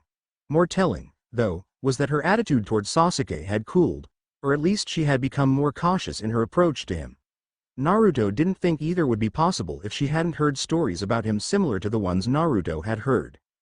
In each case, it had been stressed that one Sasuke wasn't necessarily like another. There was no guarantee that the last Uchiha would run off to serve some crazy missing nin. Naruto couldn't help but be wary, though, and at the same time, had made a greater effort to be a friend to Sasuke. He couldn't help but wonder, though, if the versions of herself that Sakura summoned were as diligent in their warnings or even understood that the differences were important. Somehow, he doubted it. It wasn't because he doubted her intelligence, but most versions of Sakura, it seemed, had a blind spot for the brooding Uchiha. Besides, his luck wasn't that good. While he'd been thinking, he had arrived at his team's usual meeting place. Sakura and Sasuke were already there, sparring. He settled in to watch them while he worked on his hand seals. His accuracy was near flawless, but he wasn't satisfied with the speed yet.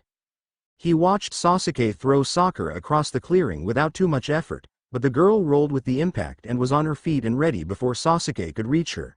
She met him with a flurry of strikes that he countered with barely any effort. Sakura was getting better in general and could occasionally surprise him with unfamiliar moves, but she was still not in Sasuke's league. Naruto watched calmly as he ran through the hand seals for the Earth Flow River Jutsu he was trying to learn. One of his counterparts had used it to great effect against Kiba during his Chunin exam. He thought it might also work against Gaara. Kakashi arrived his customary 2 hours late and greeted them with a lazy, "Yo." Sasuke and Sakura didn't even pause in their workout. Naruto glanced up but didn't stop practicing. "Huh," Kakashi grunted, slightly offended by their behavior. "I've got big news, you three. Gather round." "Let me guess," Naruto spoke up, not rising, and continuing his practice. "The Fire Lord's wife's cat ran away." "Oh, wait. That's not news." Just because he had been learning to show courtesy and respect didn't mean he had to do it, and some of the things he had learned about Kakashi made him disinclined to show his teacher any respect at all. "Ahem. Kakashi tried to get their attention as the other two shot Naruto irritated glances. I've authorized you three to participate in the Chunin exam.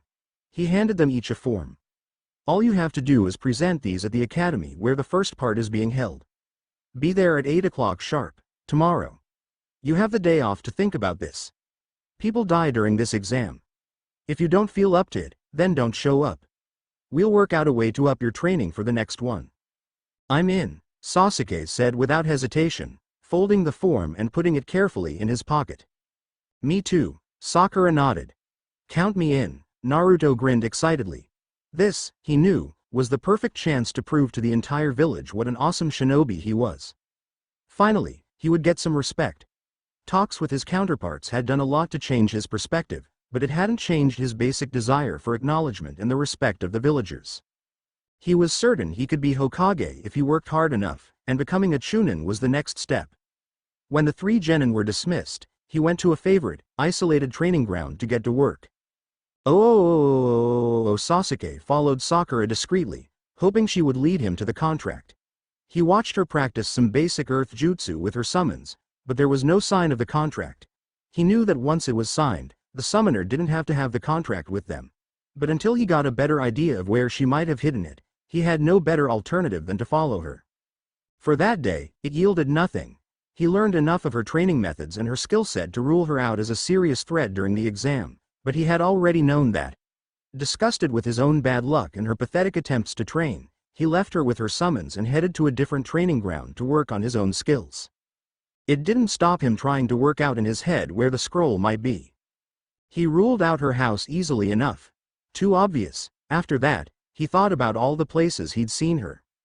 The training ground where they usually met was also too obvious, as were most public areas where he'd seen her. Beyond that, he wasn't sure. He'd never bothered to learn much about Sakura. He knew her capabilities, he knew where she lived, and he knew that she was annoying, always asking him out. That didn't help much. It occurred to him that she might have hidden it someplace she thought romantic. A place she might wish he would take her, but he had no idea where that might be. There were several likely sites where they had performed D-rank missions, but he ruled most of them out as being too public. After a time, he concluded that he would simply have to keep watching her. He had also continued to be nice to her, giving her a bit of the attention she, for reasons that were unimportant to him, so desperately wanted. Perhaps, if she felt it would win him over, she would simply give him the scroll. A different kind of summons disclaimer. I don't own Naruto or earn any profit by this. Author's note. Thanks to Librastar for beta reading this. Also, thanks to all the fanfic authors who provided inspiration for aspects of this story. Ch.12 Naruto turned up at the academy bright and early. There were already several people there, each apparently as impatient as he was. Kiba was waiting outside the door with his puppy, Akamaru, both fidgeting and whining impatiently, although the door remained resolutely shut. Sasuke was also there, which didn't surprise Naruto in the least. All of them were anxious to get started. He nodded to his friends and looked around for the rest. He noted headbands from at least 3 different villages present: Suna, Kusa, Kumo, and 2 others he couldn't place, probably minor villages, he thought. He had learned from his summons that each of the 5 great villages had lesser villages sheltering with them. Officially allies by treaty, but in reality, they were closer to protectorates since other villages would gobble them up otherwise to eliminate competition and expand their influence. The Hidden Grass Village had been an ally of the Hidden Leaf since the First Great Shinobi War. Sakura better not be late, Sasuke muttered, interrupting Naruto's thoughts. He glanced around and saw the pink-haired girl approaching from down the road. Here she comes, Naruto pointed. None of them were actually late, so he didn't know what the Uchiha was grousing about. The doors hadn't even been opened. Both of his teammates had been acting strange of late. Sakura hadn't threatened violence in a while and seemed almost nervous around him. Sasuke kept giving him strange speculative looks. Sakura smiled brightly at Sasuke when she joined them, but shot Naruto a nervous look. Everyone ready to be Chunin? She asked brightly. A genin from an unfamiliar village laughed out loud at that as he sized her up. Sakura bristled for a moment, but decided to ignore him. Finally, at 8 o'clock sharp, the doors opened. Although everyone went in as a group, they were still forced to wait while each trio of genin was processed. Naruto grumbled about missing an hour of sleep for this and got a glare from Sasuke for it. The crowd finally thinned, and they got through. Walking up to the second floor, they found several teams arguing with a pair of chunin. Sasuke walked by them, ignoring the group. Naruto paused to stare at the wall they were arguing about. It was actually a pretty flimsy genjutsu, and it probably would have fooled him a few weeks ago. "Come on, Dobi," Sasuke called without turning around. "It's just a genjutsu. Are you too stupid to see that?" That earned him glares from several people, including the chunin that had been set there to weed out those who couldn't spot the illusion. They caught up with 3 other leaf genin at the end of the hall. An arrogant-looking Hyuga glared at Sasuke in annoyance. "You just increased the number of teams we will have to compete with by 3. Well done." Sasuke gave him a standard-issue grunt and continued onto the stairs, unconcerned. Naruto gave the other Konoha genin an apologetic smile and followed Sasuke up the stairs. They found the room and waited while the rest trickled in. The wait was tense, relieved slightly by the interruption of another leaf genin. Kabuto had taken the exam several times before, but he had failed each one. He did have useful information about the participants, though. He had managed to speak to one of his summons the previous night and had been ready for some of this. Kabuto, he had been told, was someone to watch. He might not be trustworthy. His counterpart wouldn't elaborate, saying he had seen some pretty strange differences. Kabuto might be the most loyal and trustworthy person in Konoha for all he knew, although, he admitted, that seemed unlikely. All conversation ended when a scarred jonin with a bandana tied around his head appeared and ordered them into the next room to take their seats. This, he realized, was Ibiki, the infamous head of the torture and interrogation department. The man was every bit as frightening as he'd been led to believe. The spiel he gave to the chunin hopefuls had many of them quaking in their seats. Naruto had known what to expect, but was still a bit shaken by the scars the man displayed. He smiled encouragingly at Hinata, who was sitting next to him, and she smiled back shyly. More than one of his counterparts had suggested she was someone worth getting to know. When pressed, one of his older summons had revealed he had married the Hinata of his world. Once he had finished trying to frighten them, Ibiki explained the rules and passed out the tests. "I'm getting academy flashbacks," Naruto muttered, earning him a warning from Ibiki and a giggle from Hinata. He reviewed the questions and thought about the real purpose of the test. He was supposed to cheat, and if he was caught 3 times, his team would be thrown out. Some of his counterparts told him what they had done and advised against it. Deliberately swiping someone else's completed test sheet in full view of everyone could easily backfire even if it was only cheating once. Finally, after some debate, he selected the best method.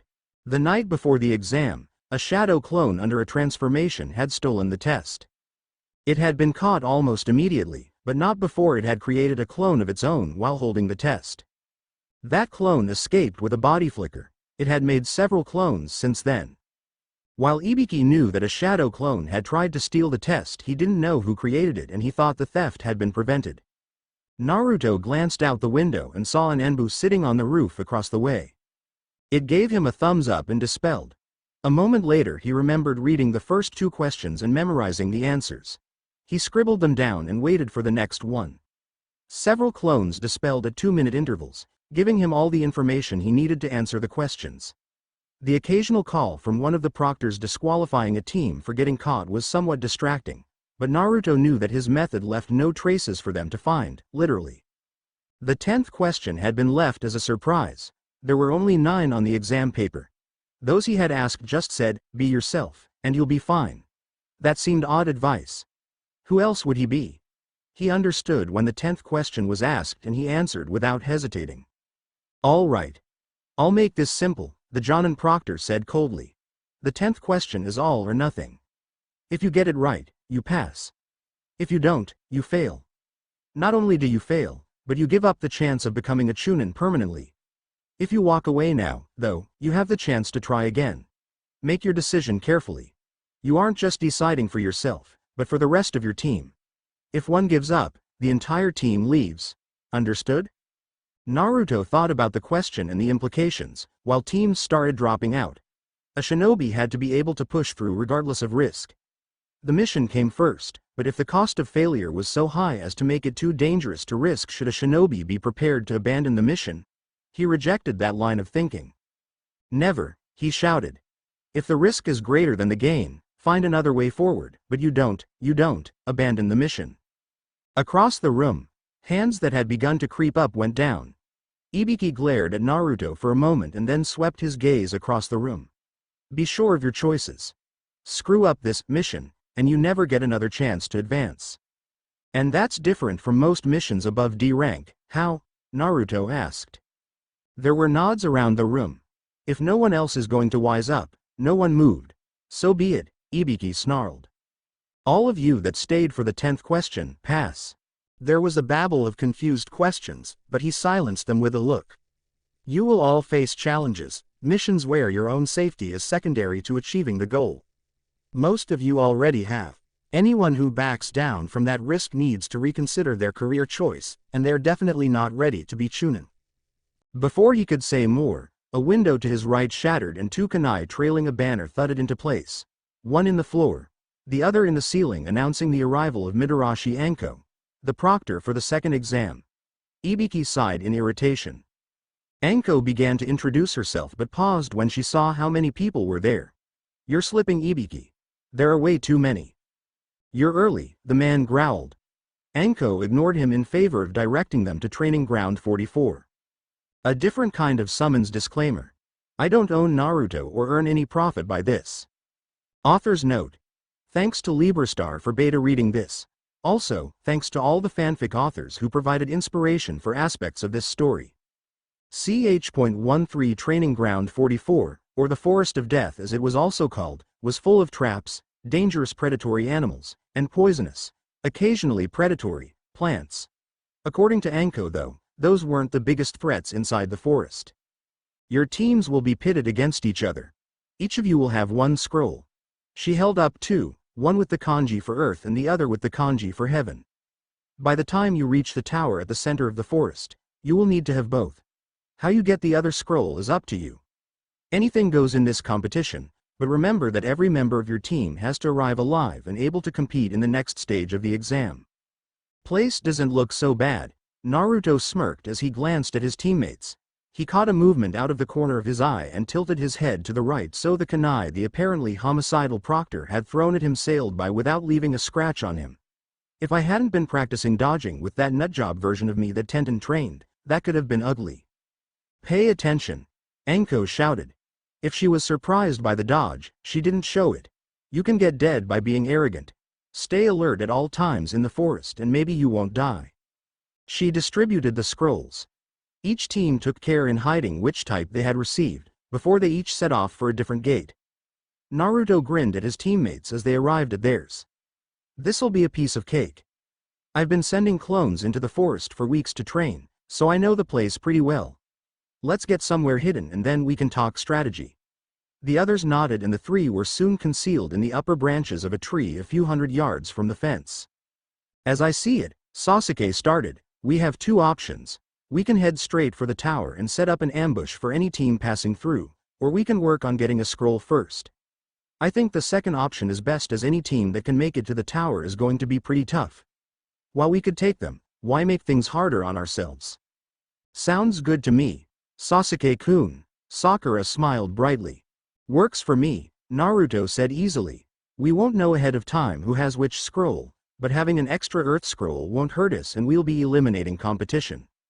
Sasuke nodded. My thoughts exactly. Let's see who we can find. The three spread out, widening their search area as they moved through the forest. It was Sakura who spotted the first opportunity. A team from Kusa had been cornered and wiped out by a team from Kiri. They were picking over the remains like carrion birds, helping themselves to the scroll, supplies, and whatever else might prove useful when Sasuke launched a grand fireball into their midst. The team avoided it without too much trouble, dodging in three different directions, two of them straight into traps. A thin, wiry boy with black shoulder-length hair in an ash-gray shirt and trousers found himself tangled in wires Sasuke had strung before launching his fireball. They wrapped tightly around the missed nin, cutting into him if he struggled. The second missed nin, a muscular boy with spiky hair, landed on tree a few meters above the ground. His sharp eyes scanned for enemies. He never detected the exploding tags on the tree, hidden with a simple genjutsu. Not even the one he was standing on. The armor he wore saved his life, barely. The last, a slender female armed with two swords, managed to twist in the air and draw her blades, slicing through the net Naruto tried to snare her with. She landed on her feet, facing him. Okay, Naruto admitted. That was pretty cool. The mist kunoichi glared at him without speaking before trying to take his head off. He ducked and rolled behind her, coming up in time to catch a descending blade between the eyes. He burst into smoke. Realizing her enemy was a clone of some sort, she spun around in time to destroy another. 5 more soon surrounded her. You're good, he admitted. How long can you keep that up, though? All 5 charged at once. She leapt and twisted, neatly avoiding them and destroying 2 more in the process. The others pressed in but showed no interest in defending themselves. Within seconds, they had all been destroyed. She realized his plan too late. Each clone produced a cloud of smoke that added to the difficulty of locating the next attacker. She didn't see the one that managed to yank away one of her swords. Acting to counter the tactic, she jumped clear of the smoke and found herself facing another copy of the blonde boy. With all the speed she had worked so hard to develop, she decided to forego a slashing attack in favor of something she hoped he wouldn't expect. Curved blades are not designed for thrusting, but they could be used that way. The ninjutsu sank into his chest, and when he did not disperse, she allowed herself a victorious smile. The boy returned it and grabbed her arm. Broken out of her momentary surprise, she tried to pull free, but found her blade and her arm stuck fast. Twisting as best she was able, she kicked him in the head and found her foot stuck there. I'm a new invention, the clone explained. Boss calls me a tar clone. He yanked her arm, drawing her against him and wrapping his other arm around her. Everywhere she made physical contact with him, she adhered to him. She soon found herself an unwilling and awkwardly carried prisoner, moving back into the clearing. I got mine, Naruto sang out. I got mine. Sakura looked up from where she was binding the wounded nin and stared. Sasuke only grunted as he dumped his wire-bound captive on the ground. Where are the scrolls? The 3 were quickly searched and then relieved of the scrolls and their gear. Sasuke looked at the 3 prisoners, including the one stuck to Naruto's bizarre clone. That is just wrong, he thought. The 2 would have looked like they were in the middle of something very private if not for the furious look on the girl's face. What should we do with them? Sakura asked. Kill them, Sasuke stated succinctly, earning him a shocked look from Sakura and an angry glare from Naruto. I'll make some shadow clones and dump these 3 outside the forest. Naruto hastily offered an alternative. Better luck next time, he told the 3 mist genin as he made a ram seal and conjured a group of clones. Oh, Naruto was annoyed with Sasuke. This was nothing new, but the reason surprised him. He was fully prepared to kill in defense of the village, even in defense of the civilians that had tormented him over the years. He would risk his life and take an enemy life without hesitation when the need arose, but the idea of killing when it wasn't necessary sickened him. The idea of killing helpless prisoners especially angered him. He said nothing of it, though, deciding it was best to keep the peace during the test, but decided to keep a closer eye on the Uchiha. With 2 Earth Scrolls and 1 Heaven Scroll, they started for the tower at the center of the forest. All 3 kept a wary eye out for other teams, but Sasuke noticed that both his teammates were especially on edge. He put it down to their inferiority showing. They were scared. While caution was called for, he felt certain he could deal with anything the forest or the other teams could throw at him. The others, he knew, would be lost without him. A different kind of summons disclaimer. I don't own Naruto or earn any profit by this. Author's note. Thanks to Librastar for beta reading this. Also, thanks to all the fanfic authors who provided inspiration for aspects of this story. Ch.14 Sakura was worried. She'd been told to expect Orochimaru during the second phase of the exam, but there wasn't a lot she could do if he really did show up. Summoning another version of herself to fight him, even with a transformation, would as good as reveal that she had stolen the scroll. She had to do something, though. Her other selves had warned against letting Orochimaru put the curse mark on Sasuke. Most thought that that action was what had turned him against Konoha, the corruption caused by the curse mark breeding foulness and decay in his soul while preying on his insecurities and thirst for vengeance. 1 or 2 had suggested that Sasuke had been troubled even before that, but there were differences between the worlds. While she had promised to be more careful in her approach to him, she wouldn't believe that he was capable of some of the things that other Sasukes had supposedly done. Shoving aside those thoughts, she focused on spotting Orochimaru or anyone else that might turn up. Naruto took point as they moved through the trees. Like Sakura, he knew what to watch out for, but unlike her, he had a plan for dealing with the snake Sannin if he showed himself. After traveling for just over 2 hours at the best speed they could while still maintaining an effective watch for enemies and natural hazards, the group paused for water and food. They found a spot they could defend and settled in for a quick meal. When lunch was over, Naruto announced he needed to answer the call of nature. While Sakura looked annoyed and disgusted, Sasuke suggested the use of a password, to which Naruto readily agreed, before warning him not to wander too far. Naruto nodded and moved off into the bushes. Once out of sight, he performed 2 jutsu. First, he created some clones to keep watch and before the smoke had cleared, summoned the first version of himself he'd ever met, as per their arrangement. Orochimaru? The other asked even as he performed a quick transformation to make himself look like just another clone. He's around here somewhere, Naruto whispered. The original put on a show in case he was being watched while his summons joined his clones in keeping watch. When he rejoined the team, his clones fanned out to provide extra eyes. The summoned Naruto stayed close at hand but made sure that he was not the closest, as he wanted to blend in with the clones. They had barely resumed their journey when Sasuke was struck by a kunai in mid-leap. The Uchiha managed to twist in midair and land on his feet on a tree roughly 20 feet off the ground, but a trickle of blood oozed from his thigh where the kunai had struck him, staining his white shorts red. Kukakuku. Well done. The strange laughter seemed to come from all around them. The 3 genin jumped into the trees and took up defensive positions, warily scanning their surroundings for the source of the attack. A shinobi wearing a kusa headband appeared on a tree limb about 40 feet off the ground. Who are you? Naruto demanded, although he already had a strong suspicion. Just someone who wants to test himself against the infamous Sharingan, the man answered. You two may go. He gestured to Naruto and Sakura carelessly.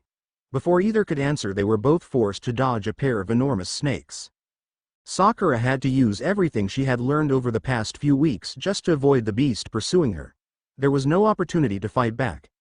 Naruto fared better, feeding the snake an exploding clone before moving to help her. Sasuke was hard-pressed just to stay ahead of the strange shinobi's attacks. One thing became painfully obvious after the 5th nearly successful attempt on his life. This was no mere genin. As the fight wore on, he slowly realized that he was having an easier time matching his opponent's attacks.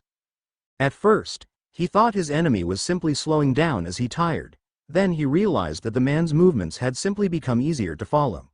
The Sharingan, he realized. It's active, but he had little time to celebrate as his enemy, seeing the change in his eyes, had increased the speed of his attacks. The Kusa Nin seemed delighted at the latest development and wanted to see everything the famed bloodline could do. Sasuke wasn't sure whether to be grateful or annoyed when a group of the Dobi's shadow clones attacked the Kusa Nin. He barely seemed to notice them as he swatted them down like insects. Although Naruto's taijutsu had improved, he was still no match for their current enemy. The clones simply came in a wave, not even trying to defend themselves. Sasuke recognized the tactic and allowed a smirk, even though he doubted it would work. The Kusa Nin also realized what the clones were doing and seemed more amused than worried as the cloud of smoke from the dispelled clones grew thick around him, at least until a solid strike landed, sending him flying into the trunk of the tree. Sasuke took immediate advantage, throwing kunai guided by wires to wrap around and trap the enemy against the tree. The smoke cleared, revealing a Konoha Anbu operative, and Sasuke realized the man had disguised himself and blended in with the clones. As he walked towards their captive, his first words shocked the Uchiha. Hello Orochimaru. Welcome home. All trace of amusement vanished from their opponent's face. Orochimaru, Konoha's most notorious traitor, glared at the Anbu silently for a few seconds before dissolving into a pile of mud. Sasuke glanced at the Anbu in confusion. Mud clone, the man explained. In case you haven't figured it out, Orochimaru is here for you. He probably wants your Sharingan. He wants to capture me, Sasuke nodded. Similar things had happened in the past. Kumo Nin especially, were obsessed with bloodlines. Hiri 6 called that they had tried to abduct the Hyuga clan heiress when she was just a baby. Given the numerous advantages that such bloodlines granted their users, it was no wonder that such users were coveted by every village. Or cut your eyes out, the Anbu nodded. Either way, let's not make it easy. Naruto and Sakura joined them on the branch, having gotten rid of the last snake together. The pink-haired Kunoichi had picked up a few scrapes and bruises, but was otherwise fine. Sasuke took in every detail of his teammates with his newly activated bloodline, amazed by what he could see and what he could deduce from what he saw. He didn't immediately recognize the significance of the tear in her dress just above her right hip, or what he could see beneath it, but he wasn't long in putting the pieces together. It would have to wait, though. The Anbu glanced at Naruto. How many clones can you make? A few hundred, the blonde shrugged. Make 300 and split them into groups of 3. Disguise 2 of each group as your teammates. Naruto grinned. I like the way you think. A moment later, after the smoke created by the jutsu cleared, there were 100 copies of Team 7 in the clearing along with the original. At an unspoken signal, all of them took off in different directions. The real Team 7 lost among them. The summoned Naruto hid himself during the chaos and watched carefully for Orochimaru. It wasn't long before he spotted the infamous traitor and took off after him. He had picked a particular group to focus on and was gaining on them. He dodged the summoned Naruto's first few attacks, but in the process, lost track of the team he had been following. Cursing silently, he turned to face the troublesome and soon-to-be dead member of Konoha's special forces. Orochimaru wasted no words, but went straight on the attack. Utilizing one of his signature techniques, he stretched his jaws wide in a manner no normal human could and summoned a large number of poisonous snakes. To most, it appeared that he was producing the vipers from within his own body, literally vomiting the snakes at his opponent. Many a hardened Jonin had been unnerved by that technique. His current opponent didn't flinch, but that was to be expected of one of Konoha's elite. The Anbu neatly avoided the attack and dispelled most of the summons with a wind technique Orochimaru was unfamiliar with. It sliced through the river of vipers as if they were paper streamers. He then directed the same technique at Orochimaru with no discernible pause between the end of the hand seals for the first technique and the beginning of the second. The snake Sannin saved himself with a quick substitution jutsu before drawing his sword and attacking from above. The man moved with a speed that few not of Orochimaru's level could have followed, and the traitor barely brought his blade up in time to block the counterattack. Doing so numbed his arm, and he was forced to retreat. His speed and strength are impressive, Orochimaru noted, raising his estimation of the threat the man posed. The Sannin leapt away to avoid a brace of shuriken rather than blocking them and had his caution justified when they exploded on impact with a tree. He had only caught a glimpse of etching on the shuriken, but had seen no reason to take chances, especially not with this opponent. An explosive seal etched into a thrown blade was not new, but it was not a tactic he saw often. He created 2 mud clones and sent them to flank his opponent while he laid a trap, but both were dispelled within seconds. His clones had struck simultaneously, hoping to overwhelm him, but their target had exploded with impressive force, leaving the real Orochimaru to wonder where the real Anbu had gone. He didn't have long to wonder, as he became aware of an incredibly bright ray of blue light shooting up past his face just before he became aware that he had lost all feeling below his chest. He fell from the branch he had stood on in 2 pieces, shocked by the sheer power of the technique, even as he activated the regeneration jutsu that he had experimented on so many Konoha citizens to learn. Deciding there was nothing to gain by further conflict, he slipped away as soon as he finished shedding his old ruined body the way a snake would shed its skin. What was that technique? The scent of ozone indicates a lightning jutsu of some sort, but what was that? The summoned Naruto spent an hour looking for the traitor with no luck. Anko, Orochimaru's former student, was looking for her teacher with murder clearly on her mind, and the summons decided to leave her to it, while he went after his summoner, admiring the chaos the boy had left in his wake. 4 teams of clones had apparently ganged up on the team from Otto and wiped the floor with them, rescuing Team 10 and Rock Lee from Maeda Guy's team in the process. Is everyone here okay? Shikamaru nodded, dusting himself off. We're fine, he answered. Why are there Anbu in the forest? What's gone wrong with the test? Long story. Which way did Team 7 go? That way, each of the genin answered, pointing in a different direction. Of course, Naruto sighed. He should have seen that coming. An S-rank missing nin is in the forest. None of you are his target, but there is no reason to linger. Get to the tower at the center as quickly as possible, scroll or no scroll. Fortunately, Shikamaru said, the auto team had a couple of each. He tossed one he didn't need to Rock Lee. Lee thanked him profusely before leaving to find his team. The summoned Naruto left as well, resuming his search. He passed but did not speak to the Suna team. The Gaara of this time period was still extremely dangerous to be around. As he traveled, he saw evidence of other encounters. There was a very confused-looking Inuzuka Kiba who, for some reason the summons decided he didn't want to know, was holding a melon of some sort at arm's length and eyeing it warily. He passed Hyuga Hinata who looked equally confused and seemed to have acquired a permanent blush. Several equally intriguing scenes were passed on the way to the tower, but he ignored them. He only needed one team or rather one Naruto that could pass a message to the original and found such a team just as Enko Midarashi did. The Tokubetsu Jonin was advising them to leave the forest for their own safety. I don't believe that will be necessary, Midarashi-san, he said, appearing next to them. Orochimaru is in the forest, she began. I know. I engaged him briefly, but he retreated. He's looking for the Uchiha boy, but he has little chance of finding him before he reaches the tower at this point. Why is that? Anko asked skeptically. The summons nodded to Sasuke, who gave an uncharacteristic grin and vanished in a puff of smoke. Anko stared. The other two clones nodded to the Anbu and vanished as well. Uzumaki used his shadow clones to make multiple copies of his team and sent them off in different directions. Your former sensei will never find the real one in time. If you think that will deter him, you don't know Orochimaru. It will delay him. The village needs to be warned. I'll continue the hunt for the traitor. Get everyone organized. Right, she agreed reluctantly and headed for the edge of the forest. She would have preferred to kill Orochimaru herself, but the Anbu, Anko had to admit, had a better chance. Personal vengeance couldn't get in the way of duty. As long as the job got done, Anko told herself, she'd be happy. With that small justification in place, she headed for the fence to check on preparations. She had discovered a murdered team from Kusagakure 2 hours ago and sent word to the Hokage while she went in search of her former sensei. The Anbu she encountered must have been the closest at hand. When she arrived, she found a team waiting for her, led by an Anbu in a cat mask. Anko gave them a thorough, concise report. The operative in charge nodded and instructed her to report to the Hokage, before he and the rest vanished into the forest. A different kind of summons disclaimer. I don't own Naruto or earn any profit by this. Author's note.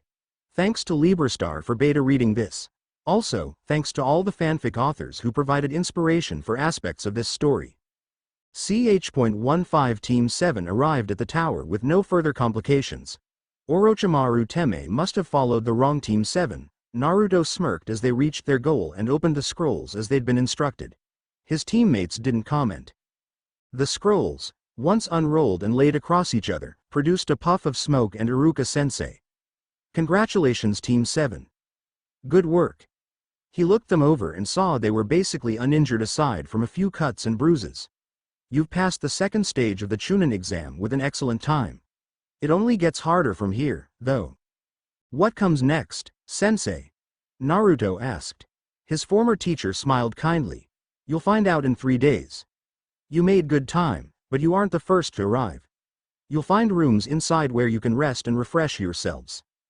When the time limit on the second test runs out, you'll go to the central arena with the other passing teams. The third stage will be explained to you then. No hints? Naruto pouted. Sorry. No, now go get some rest. You'll need it. There are some problems, Sensei. Sakura broke in, annoyed that her blonde teammate was wasting time. She briefly summarized their run-in with Orochimaru. Iruka was alarmed and assured them he'd pass on their news and see what steps were already being taken. Oh, Orochimaru watched the Anbu scurrying about with carefully hidden anger. He had failed to place the curse seal on the last loyal Uchiha. The boy's teammates had been stronger than anticipated, and that Anbu operative had been a very unwelcome surprise. At the time, he couldn't figure out how the man could have known his identity, but after he had slipped away, he had encountered his former student, Anko, searching the forest for him. He had considered engaging her to see how much her skills had grown but detected more Anbu approaching from the edge of the forest. Training Ground 44 was becoming entirely too crowded. Safely disguised and anonymous, he was able to watch the hornet's nest he'd stirred up. The village was being searched. Security at all conceivably important targets was being doubled. It was a minor inconvenience at best, but it was still irksome. His plans for the invasion of Konoha would proceed with only slight alterations. The Uchiha was a side project. The boy could be grabbed during the battle. For the moment, security was too tight, and he wouldn't risk his revenge for the Sharingan. The security at the tower was heavy, but they were focused more on people trying to get in. There were enough people searching for infiltrators already inside to make his mission difficult, but it was far from impossible for one with Uchiha Sasuke's skills. Getting by the lone Anbu he saw was the hardest part. Most of the guards were Chunin, so he made it to his destination without difficulty. He listened carefully outside the door to be certain his target was asleep before disabling the simplistic trap she had set and entering her room. She was fast asleep and in no danger of waking, especially after Sasuke applied a little pressure to the correct spot on her neck. She'd be out for hours. He pulled back the light blanket and pulled aside the fancy undergarments she wore to bed. Seriously, he wondered. Who was she trying to impress? As weak as she was, it was unlikely anyone would ever bother getting close enough to her to see them. A few seconds of searching later he found the storage seal Sakura had placed on her side. It was reasonably clever, he supposed, to put such a thing on yourself so you could keep a cache of weapons and supplies at hand. He wondered if it had been this world's Sakura's idea. It seemed unlikely. Channeling chakra to his hand, he activated the seal. The scroll he'd been searching for appeared in a puff of smoke. Tucking it inside his shirt, he arranged her clothes as he'd found them and replaced the thin blanket. It was the work of a moment to reset the crude trap and leave the room just as he'd found it. It might be days or even weeks before Sakura discovered the scroll was missing. Retreating to his room, he secured the door and began to read the scroll. It was everything Sakura had indicated. When he signed it, he would be able to summon other versions of himself, a notion he still found strange. He would be able to learn any jutsu, any clan secret that had been hidden from him. He would be able to summon a version of himself that knew how to defeat Itachi. It would have to wait, though. Anbu were on the lookout for intruders. Another version of himself would certainly raise alarms as he didn't know the shadow clone jutsu. He would have time after things calmed down a bit. Taking a cue from Sakura, he painted a storage seal on the inside of a spare shirt and then packed that shirt away as he normally did. Sometimes, hiding something in plain sight was the best way to ensure no one noticed it. A different kind of summons disclaimer. I don't own Naruto or earn any profit by this. Author's note. Thanks to Librastar for beta reading this. Also, thanks to all the fanfic authors who provided inspiration for aspects of this story. Ch.16 The teams that had passed the second stage of the exam stood on the arena floor before the Hokage's box, looking up at the old man and waiting for the announcements. There were 6 teams. Naruto looked them over, thinking about what he knew of each. Team 8 consisted of Hinata, Kiba, and Shino. They were all from prominent clans and had had training from their families as well as their Jonin instructors. The same was true of Team 10. Shikamaru, Shoji, and Ino were all clan children.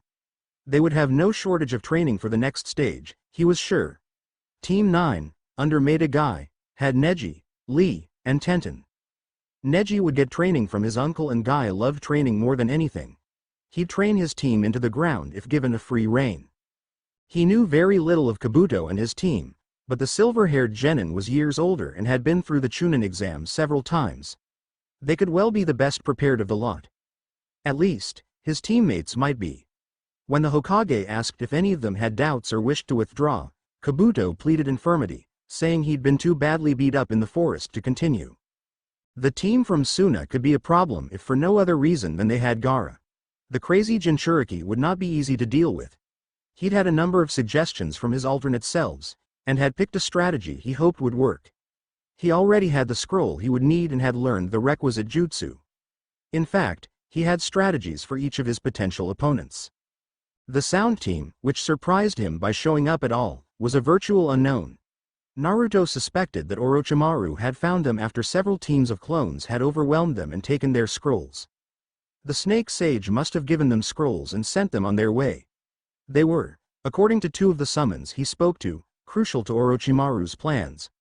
Unfortunately, even that summons didn't have more than a basic idea of their abilities. Naruto had been warned about some of their weapons and talents by versions of himself that had faced the Sound Genin in the finals, but only so much could be learned from one battle. He hoped the plans he had for countering them would be enough. The Hokage explained the true reason behind the exams, and Naruto had to try not to roll his eyes. Kakashi had always told them that a true shinobi looks underneath the underneath. In this case, the first layer involved testing genin to see if they were ready to be chunin. The second layer involved forging political ties for the village. This was true enough, but it was the noises about friendships and comrades that made Naruto want to roll his eyes. Most of the cages would knife each other in the back just for the exercise.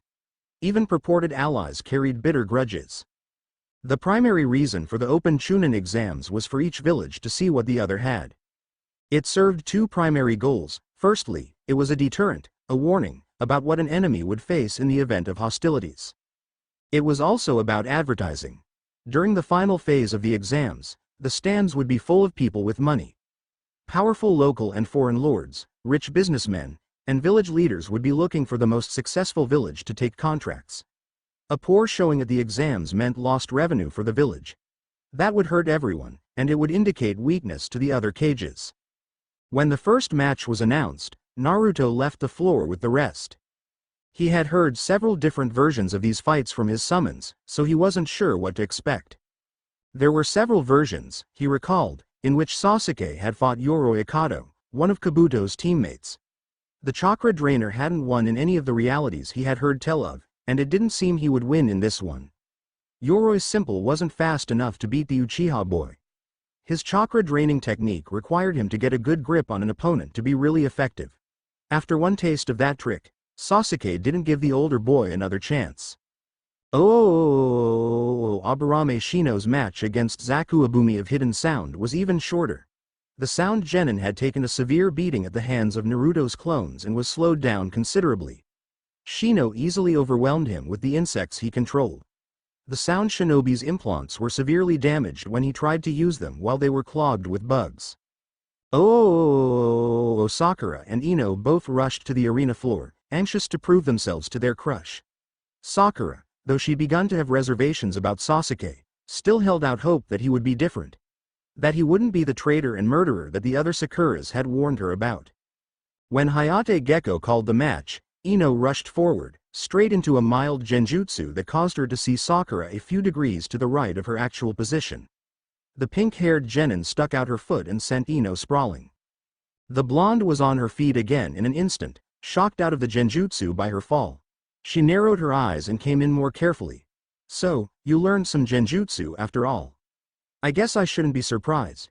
The academy teachers thought that was the only thing you'd be good at." Sakura didn't rise to the bait. After all, it was hardly professional to engage in petty bickering with an opponent. Guess Kakashi isn't such a lousy teacher after all. Either that or you're going behind his back to someone else. Sakura twitched in surprise at her rival's perceptiveness and Ino grinned. Up in the stands, Kakashi discreetly uncovered his Sharingan eye. He had suspected that Sakura was getting help somewhere else, but he hadn't been all that concerned. It meant less work for him and more time to devote to Sasuke. His primary interest was doing right by the last Uchiha in order to pay the debt he owed to his lost teammate, Uchiha Obito, but that didn't mean he didn't care about the other students. Naruto was the son of his own teacher. The young idiot showed some promise, but as he grew to know him, he saw less and less of his lost sensei in the boy, not more, the uncanny physical resemblance notwithstanding. Sakura, he had at first dismissed as a waste of his time. She fawned over Sasuke in a revolting manner and spent more time trying to win his favor than train. That had changed recently, and she was beginning to show a bit of potential. It didn't change his focus, but he did wonder who the girl's teacher was. He really should take offense, he supposed, but to quote a colleague of his, doing so would be troublesome. It did, however, ease a little of the guilt he felt over his obvious neglect of her. The Hokage, too, took note of Ino's words and Sakura's guilty start. It could well be that he had found the thief Naruto was looking for. He made a mental note to arrange a conversation between the girl and Ibiki. "Let's see if that training has done you any good," Ino sneered and threw a brace of shuriken before charging again, this time coming in with a low sweep intended to take her legs out from under her while she dealt with the projectiles. Sakura jumped and twisted in midair, avoiding most of the shuriken rather than blocking them. She tried to come down on Ino's leg but missed by inches and leapt again to avoid a kick aimed at her knee. Ino was up and after her in a second, and the two engaged in a brief taijutsu spar which ended in Ino backpedaling to get away from her surprisingly skilled opponent. There was small opportunity for retreat, though. Sakura pressed her hard, knocking aside Ino's defenses easily and delivering a knockout punch to the side of her one-time friend's head. Winner, Haruno Sakura. There were a few cheers from the audience at the proctor's words and she headed for the viewing area, leaving Ino to the medics. Tenten eagerly rushed to the arena floor while Temari took her time, making it clear that she believed the match was a waste of her time. As they faced each other and waited for the match to begin, Temari didn't bother to engage in the exchange of insults and posturing that sometimes accompanied the matches. She knew the match was hers, having seen Tenten fight in the forest. Unless the girl had been hiding something, which seemed unlikely given the desperate fight she'd been engaged in, then the Konoha girl was no threat to her. She was more worried about whoever had made all of those shadow clones. At first, none of her team had understood what they were seeing. They had encountered the same team 3 times, and each one had delivered some unpleasant surprises. Each member of those teams, however, had turned out to be a shadow clone which frustrated Gaara to no end as he didn't get the blood he craved. Tenten threw her first barrage of weapons, which Temari casually blew away with her fan. The second and third volleys met with a similar lack of success. The counterattack missed, though. She was fast, Temari admitted, as she was forced to pick up her game in order to land a strike. Her wind blades kept missing their mark, sometimes only by inches. She needed to get her closer, draw the enemy into a point where she couldn't dodge. Tenten, realizing that her normal form of attack wouldn't work, launched her ultimate attack, the Rising Twin Dragons, sending a rain of weapons down on her opponent from all directions.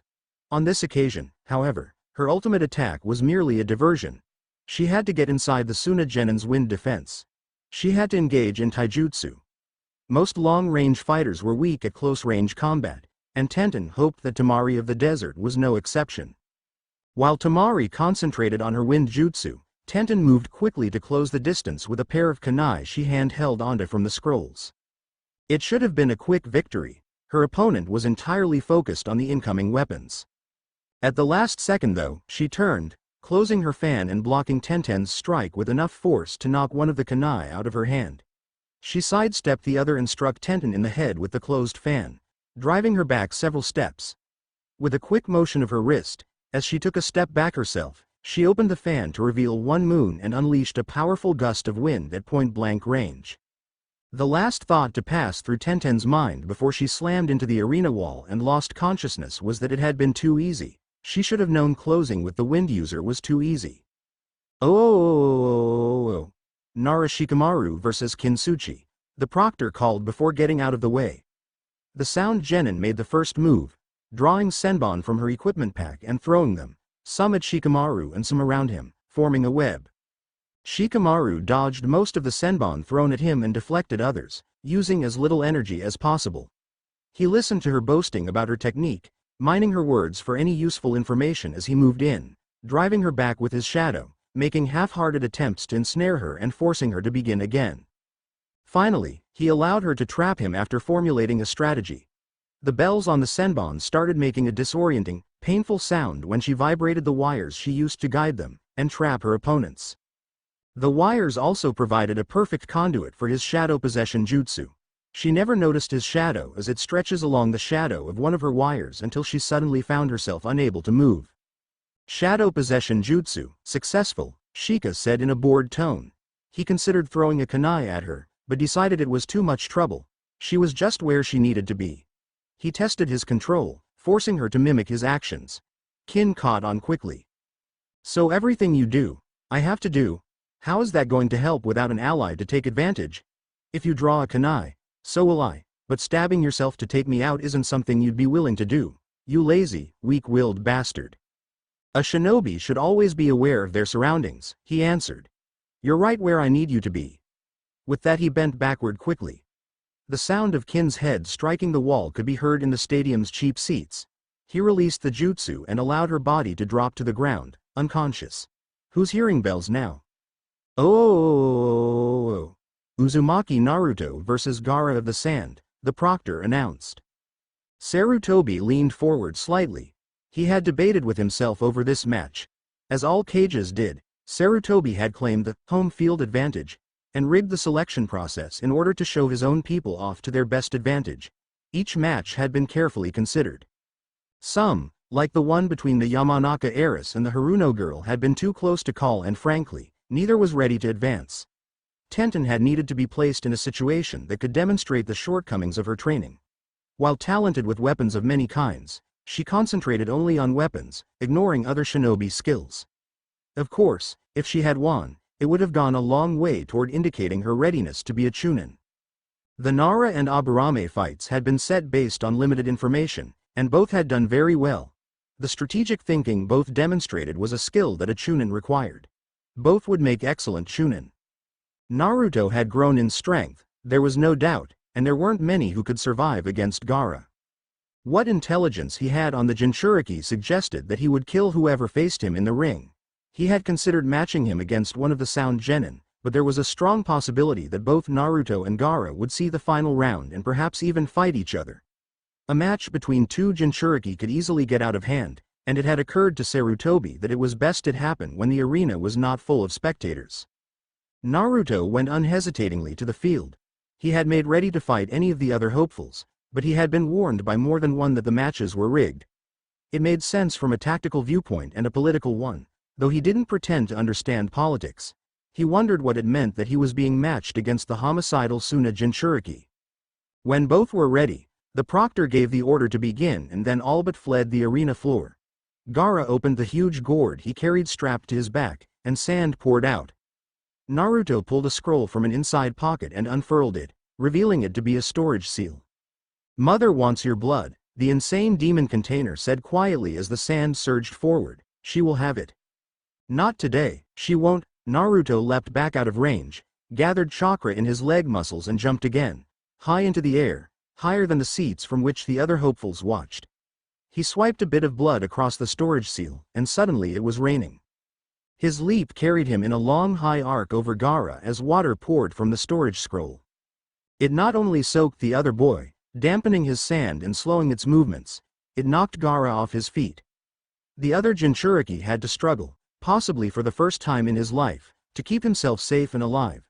The water kept coming after Naruto landed, pouring out until a small lake had formed with Gaara in the center on an island of damp sand. Putting away the scroll, Naruto leapt onto the surface of the lake and ran at Gaara across the water. He had learned a few water jutsu, and he decided to break them out. If the other hopefuls thought he specialized in water techniques, he would have an advantage in future rounds. With a couple of hand seals, he sent a wave crashing over Gaara's island. The sand tried to rise to protect him, but the movements were sluggish. It managed to hold back the worst of the wave, but another came right after with Naruto riding the crest. He drove through the crumbling defense and delivered right cross to the chin. Gaara staggered, and Naruto struck him again before jumping away, not giving the slow-moving sand time to trap him. Landing back on the surface of the water, he drew a handful of shuriken and threw them. They bounced off of Gaara harmlessly. Sand armor, right. He'd been told about that too, and that there were no simple ways to get around it. The crack he'd made in the armor covering Gaara's cheek with his earlier blows repaired itself as he watched. Something broke the surface of the water at his feet and swung at him. A large, heavy tentacle of wet sand lashed at him, but Naruto easily avoided it and started running in circles around the island to make such attempts harder. He would throw waves at Gaara at random moments to keep the other boy wet and keep his sand under control. He noticed that the cork was back in the gourd, protecting who knew how much dry sand.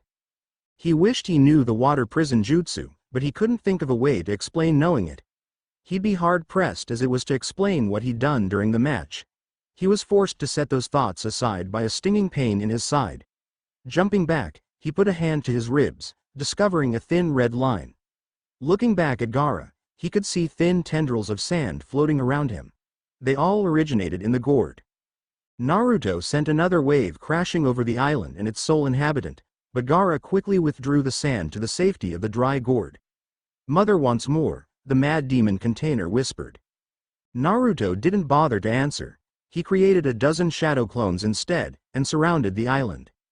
Each ran through a series of hand seals, focused their chakra before raising a curled hand to their lips. Ninja technique. Water trumpet. Each clone produced a high-pressure stream of water from their mouths, all directed at Gaara. The sand, as Naruto had hoped, retreated into the gourd and Gaara himself weathered the attack. The attack was merely a diversion, though. 3 of the clones used the technique as cover to throw kunai with explosive tags. All 3 struck the gourd, shattering it and scattering the sand which the other clones quickly hosed down. Gaara moved with a speed that surprised everyone. Half of the clones were destroyed before they could react as the Suna Jinchuriki ran by them. He sacrificed some of his remaining sand to form shuriken and sent them with incredible speed and force at the remaining Narutos. Each one found its mark and the remaining Narutos all dispelled in puffs of smoke. Gaara's eyes widened imperceptibly, but before he could begin to search for the real Naruto, he was yanked beneath the surface. Gaara was too skilled to gasp in surprise, and managed a last gulp of air before being dragged under. There he found several more clones, all of which seemed intent on making him give up that air. Each time he dispatched one of the clones, 2 more would take its place. Naruto stood on the surface looking down at the struggle, and creating new clones as necessary. It took time, but eventually, the air ran out. Naruto reached down through the water and hauled Gaara to the surface. He forced water from the other boy's lungs and laid him, gasping and coughing on the small island, too weakened to continue. The audience watched in tense silence until the proctor finally stepped forward. Winner, Uzumaki Naruto. Oh. Hyuga Hinata vs. Hyuga Neji. Naruto stopped Hinata briefly as he ascended from the now dry arena, remembering what his counterparts had told him. I've heard that Neji is some kind of prodigy in your clan's fighting style, he whispered to her. You may want to take a different approach, something he won't expect. She looked at him curiously before blushing furiously and lowering her eyes. In the area reserved for competitors, Naruto settled near the railing and watched Neji lecture Hinata on fate and the inevitability of her defeat. His blood boiled at the arrogance and cruelty the older Hyuga was showing towards her. When the proctor gave the signal to begin, Hinata slid into the traditional stance of the Hyuga clan's gentle fist style. It was a rigid and very precise form. The tenketsu points were small and difficult to hit on a stationary target, let alone during a battle. Every Hyuga shinobi was drilled relentlessly in the family style and no variation was allowed. Any attempt at improvisation was considered sloppiness and punished. Hinata knew this all too well. Neji was a prodigy, having mastered the style far earlier than others his age. His arrogance was somewhat justified. Hinata knew she could not best him in a straight fight using the gentle fist, but anything less than strict adherence to that style would surely get back to her father and he would consider her a greater failure than he already did. She knew that if she were allowed to modify the stance, move more fluidly, it would feel more comfortable and natural. Kurenai-sensei had urged her to do so and even worked on it with her. This was a fact Hinata carefully concealed from her clan. In the Chunin exams, however, perhaps she could get some leeway, perhaps find the courage to use what she had worked so hard on with her teammates and sensei. That didn't mean she would win, but she might be able to give Neji a few surprises. As she often did in such circumstances, she asked herself, what would Naruto do? She colored a little at the realization that it would likely be something embarrassing involving the sexy jutsu and/or explosives. She needed to surprise Neji, just not quite to that degree. Hinata relaxed her stance, slightly rolling her shoulders. Bah! Neji cut in on her thoughts. You cannot even maintain a proper stance. How do you expect to beat me? Hinata blinked at him in confusion. I'm sorry, Neji-Nisan. Were you saying something? There was a burst of laughter from the viewing area. Kiba and Naruto, offering her their support. Even Shino seemed to be smiling. Neji, infuriated at the weakling's disregard of the offer he had been making her, a chance to surrender, wasted no more words and activated his bloodline before charging at her. She barely jumped aside and the strikes aimed at his side were casually deflected.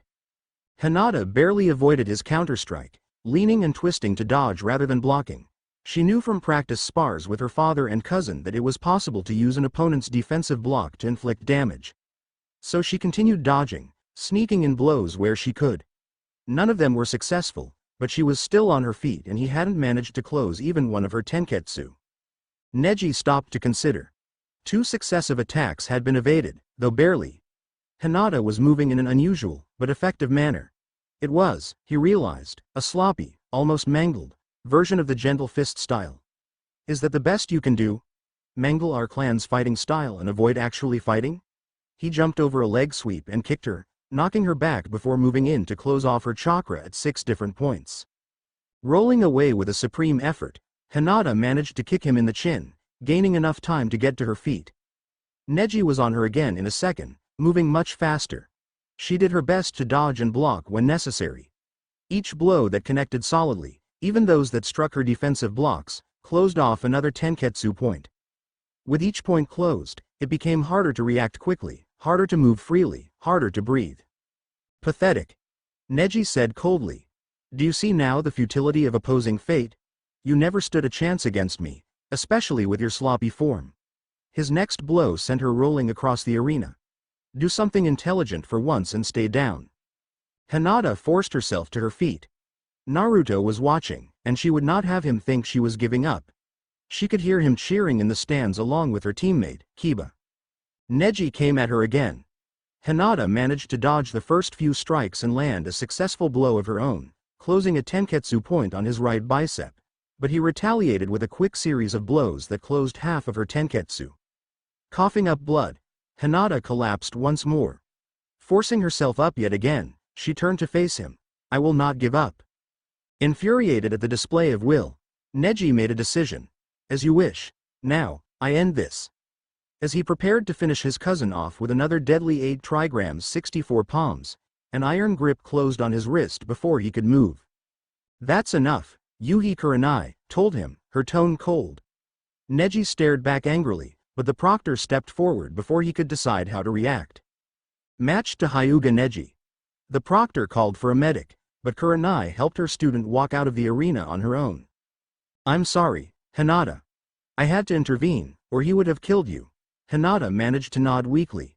The medics insisted on placing her on a stretcher after she left the arena floor, and she was in too much pain to object. When Konkuro's name was called, he headed down to the arena floor casually, no hesitation or nervousness evident in his step. He soon proved that his confidence was justified. His opponent, Masumi Tsurugi, Kabuto's remaining teammate, was a taijutsu specialist with an unusual style.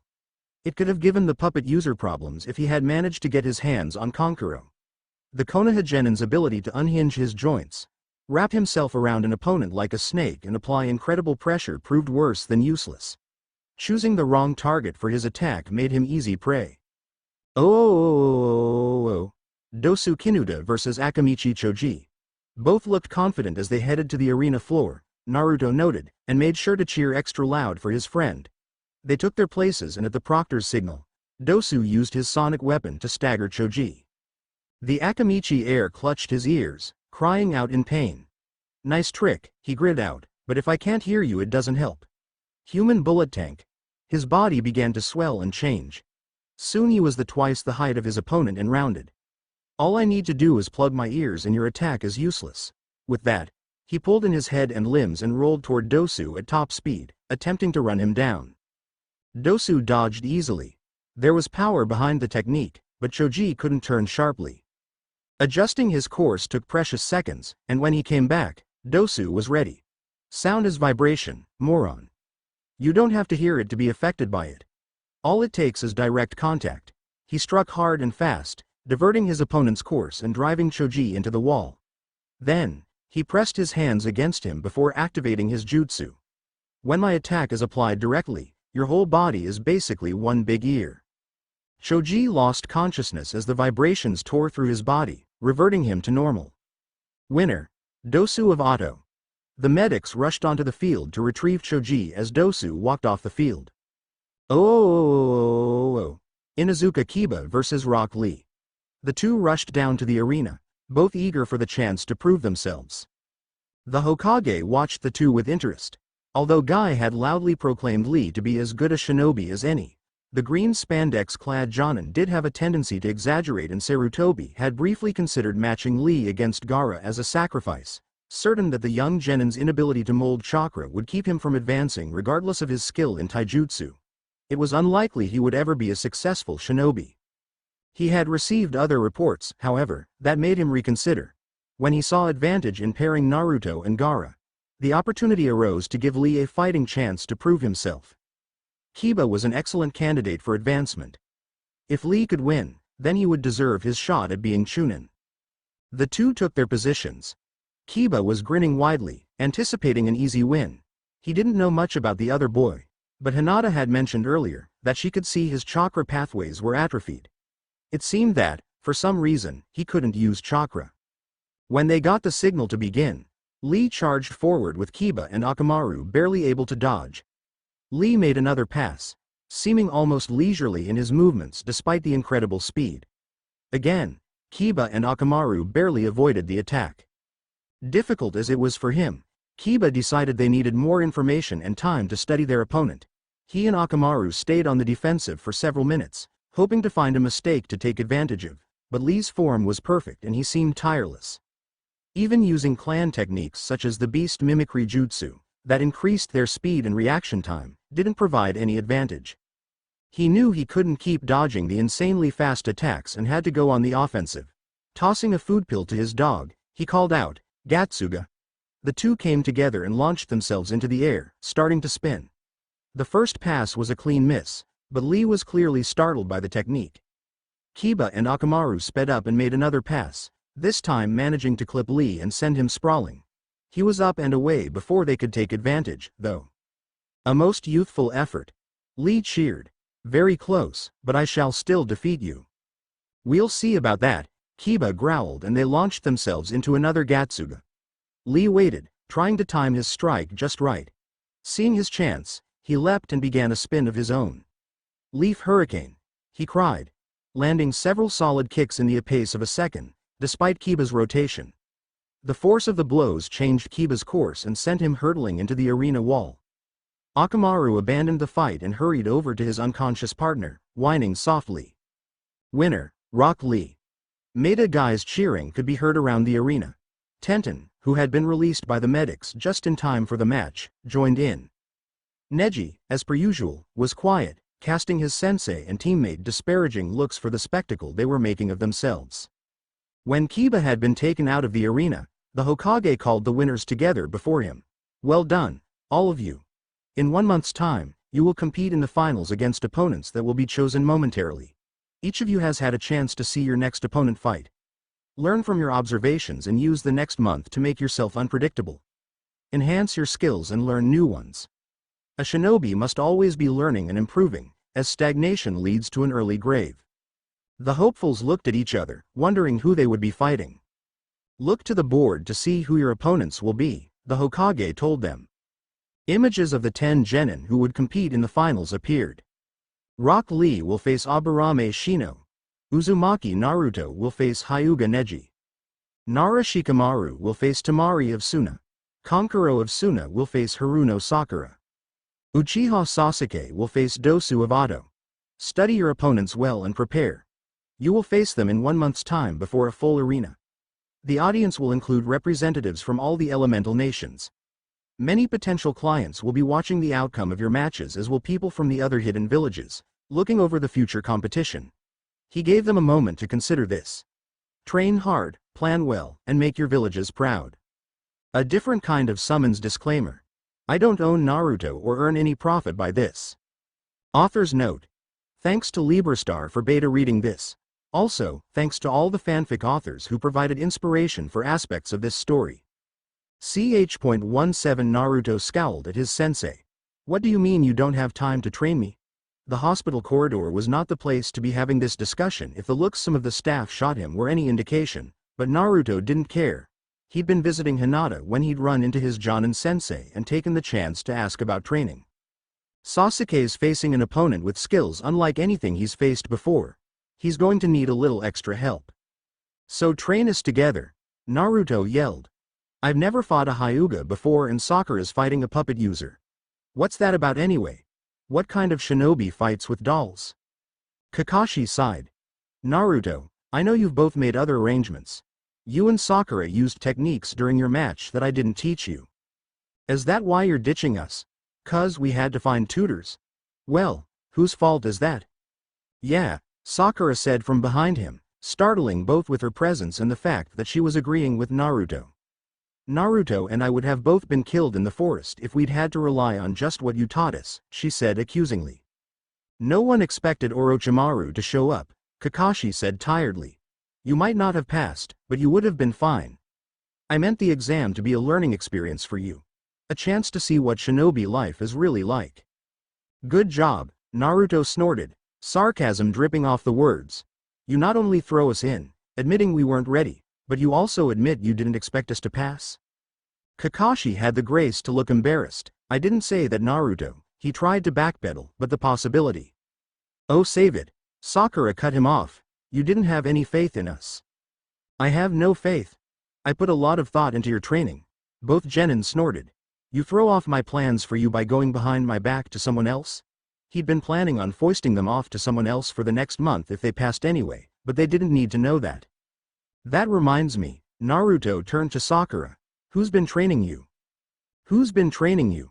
She returned, expecting him to be flustered by his crush on her and the fact that he'd want to keep the scroll a secret. If she knew him at all, and she did, he'd drop it. I think you know. That's why I'm asking. Sakura blinked in surprise as he stared at her, meeting her eyes without a hint of nervousness. Asking her is my job, kid. Kakashi was the only one that didn't jump, having noticed the approach of the head of Konoha's torture and interrogation department. Haruno Sakura, come with me. I have questions for you. Sakura paled slightly, but followed meekly when he offered her the option of going under her own power. Kakashi watched curiously, but he did nothing. And I was not his bailiwick, and he knew he had no right to interfere or even ask. Naruto, much to his surprise, didn't say or do anything. He did look a bit sad, though. I'm sure you'll sort out your own training, as you've been doing, Kakashi said. I've got to go. Sasuke is waiting. He vanished in a swirl of leaves. Terrific, Naruto sighed. He was disappointed in his sensei, but not overly surprised. Kakashi had been right. Naruto could manage his own training. It still hurt, though, to have the Jonin turn his back on him that way. Pushing that hurt away, he headed for his favorite isolated training ground.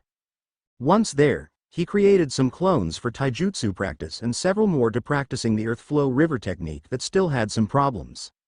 He spent several hours this way, only heading back to his apartment after dark. He was curious about what Ibiki had learned from Sakura, but he knew he'd hear about it soon enough. He'd been working on his patience. Too many of the summoned Narutos had told him that he needed to learn to wait. They'd also told him he needed to learn to stop and think before acting. That, he suspected, was going to take longer. He had to admit that charging into situations on gut instinct alone hadn't always worked. In fact, he was lucky to have survived so long acting the way he did. That had been pointed out to him several times. So he was trying to learn patience. It seemed a good place to start. When he returned to his apartment, there was a message from the Hokage, asking him to report at 8 o'clock the next morning. Naruto showered, had dinner, and went to bed. Naruto. Thank you for being prompt. It's good to know your sensei hasn't rubbed off on you.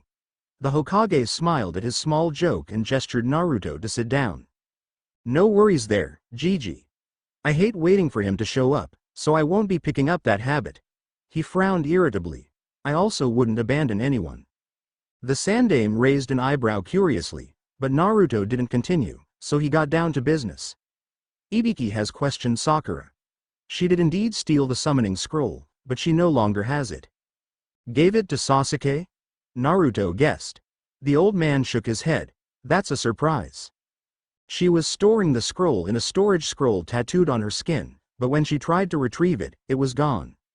How does someone not notice that? Naruto asked incredulously. The Hokage shrugged.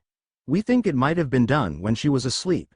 We'll search Sasuke and Kakashi's homes again and keep them under surveillance, but we can't bring them in without some evidence. I was stretching things having Ibiki question Sakura as it was. Thanks, Gigi. Naruto looked down, frustrated. We will find it, Naruto. Try not to worry, and keep your eyes open. Naruto opened his mouth to ask a question, but thought better of it. He just nodded. Is there anything else? Sadly, no return to your training. I'll let you know what we find. Naruto rose and left the Hokage's office. He headed for his favorite training ground, intent on getting in a few more hours of practice on the various jutsu he had learned. Once he had set a perimeter of shadow clones and was certain he was unobserved, he summoned a version of himself that was teaching him Earth Jutsu. This particular Naruto had been taken in by a Jonin with the famous wood-release bloodline. While he couldn't mimic it, he had learned an impressive range of Earth-style techniques.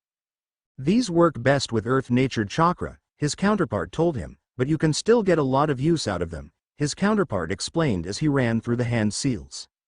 They spent the next 4 hours practicing two related Earth techniques, the underground hiding and the inner decapitation.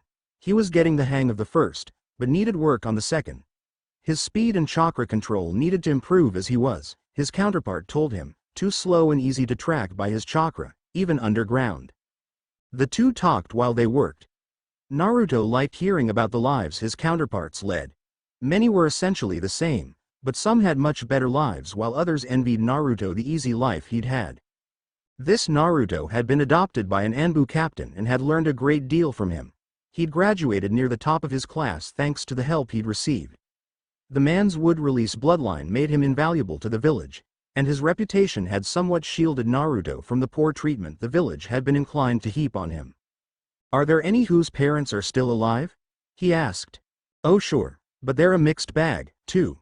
Just like the rest of us, some had it good, some had it bad. I know one genin whose parents put him in the orphanage, disowned him for his own protection, but couldn't protect the secret of the Kyuubi. You mean? Despite having two living parents, his life wasn't much different than yours was. He found out the truth right after graduation. Some traitor told him everything in an effort to turn him against the village. Did it work? Naruto asked as he ran through the hand seals again. He was kind of vague about that, the other admitted. The guy's got issues. He decided to change the subject. Any luck locating the scroll? Sakura took it, Naruto said, scowling. Unfortunately, by the time there was proof, someone had taken it from her. Terrific, the summons sighed. If someone uses that without following the rules, there could be real trouble, especially if Sasuke has it. How so? Not sure I should say. Sasuke varies as much as anyone world to world, but an obsession with vengeance is pretty common. I've heard stories about the Uchiha massacre, however, that make me really worry. Why? The other considered a moment, but finally seemed to come to a decision. According to some versions of us, the Uchiha were planning a coup. Wanted to take over the village. Itachi did what he did because he was ordered to by the third Hokage and the council. But that can't be right. Naruto couldn't imagine the kindly old man giving an order like that under any circumstances. It may not be, the other shrugged. I've never been able to confirm it in my own world. It may not be true in yours or mine. But it happened in some worlds. He thought a moment. If Sasuke hears that, true or not, I don't even want to think about what he'd do. What if he does have the scroll? The summons asked. What if he calls up a version of himself that tells him that? Crap. Yeah. Should I warn the Hokage? The other considered and then shook his head. I'm not sure which would be worse, the old man's reaction if that happened here or his reaction if it didn't. I think you should just be patient for now. Keep an eye on Sasuke and hope for the best. Naruto wasn't sure he agreed with the summons reasoning, but he decided to follow the advice for the time being. Instead, he focused on perfecting the underground movement technique. His chakra signature was still too easy to follow. Kakashi wouldn't be meeting with him till later that afternoon. While he waited, he was to be warming up and reviewing his basics. Sasuke had better use for his time, though. He signed the contract without hesitation. The potential of the scroll as a training tool was near limitless. It also offered him the chance to gain valuable information about Itachi and the Akatsuki. After all, he might have to go through his brother's team to get to him. With this in mind, he smeared blood on his hand, made the hand seals and slammed his hands to the ground. A man in his late teens or early 20s appeared in a puff of smoke. He looked so much like Itachi that Sasuke started back for a moment. The summons even had the Mangekyo Sharingan. New summoner. The man asked blandly. Yes, Sasuke confirmed. If you are me, then you already know what I want. To avenge your clan and begin rebuilding it to its former glory, the other answered. Then his monotone voice betrayed a hint of bitterness. I know this. It is all but a constant across the worlds I have seen. Sasuke ground his teeth, struggling to contain his rage at this news. Can you help me do that? Yes, the summons answered, but it may not be in the way you think. At Sasuke's angry glare, the other continued. If our pasts are anything alike, there is a great deal you don't know. Tell me of your life and of what's happening now, and I can show you the truth of how badly our clan was betrayed. A different kind of summons disclaimer. I don't own Naruto or earn any profit by this. Author's note. Thanks to Librastar for beta reading this. Also, thanks to all the fanfic authors who provided inspiration for aspects of this story. Ch.18 Naruto's clone picked a good vantage point near the baths. If the information from the various summons was correct, the old pervert should be there. It only took a few seconds to spot the spiky white hair and red and green outfit. He shook his head, and people complain about my outfit. Sure enough, he had his eye pressed against a hole in the wall and was scribbling away in a notebook. Activating his sexy jutsu, the clone approached the toad sage quietly before shouting in his best feminine voice, Eek! A pervert peeking at the women's baths. The man spun in place and stared at her. Then he glanced back at the fence. Angry female voices could be heard from the other side. Oh, crap. He started to run, rather slowly for a shinobi, the clone thought, away from the baths, but he was quickly overtaken by several highly annoyed kunoichi and civilian women. Ow! Ladies please. It's not what you think. The clone watched in wonder as one of the elemental nation's most powerful shinobi barely bothered to defend himself, let alone use substitution or body flicker to escape. Instead, he let himself be beaten nearly to a pulp by the crowd of angry, towel-clad women. Maybe that Naruto was right. Maybe he secretly enjoys it, the disguised clone mused. You think so? Naruto quickly turned to find the proctor from the second exam standing behind him. That's Jiraiya, isn't it? One of the best around, I've heard. Shouldn't he be able to escape a group of half-naked, unarmed women? Even if some of them are kunoichi?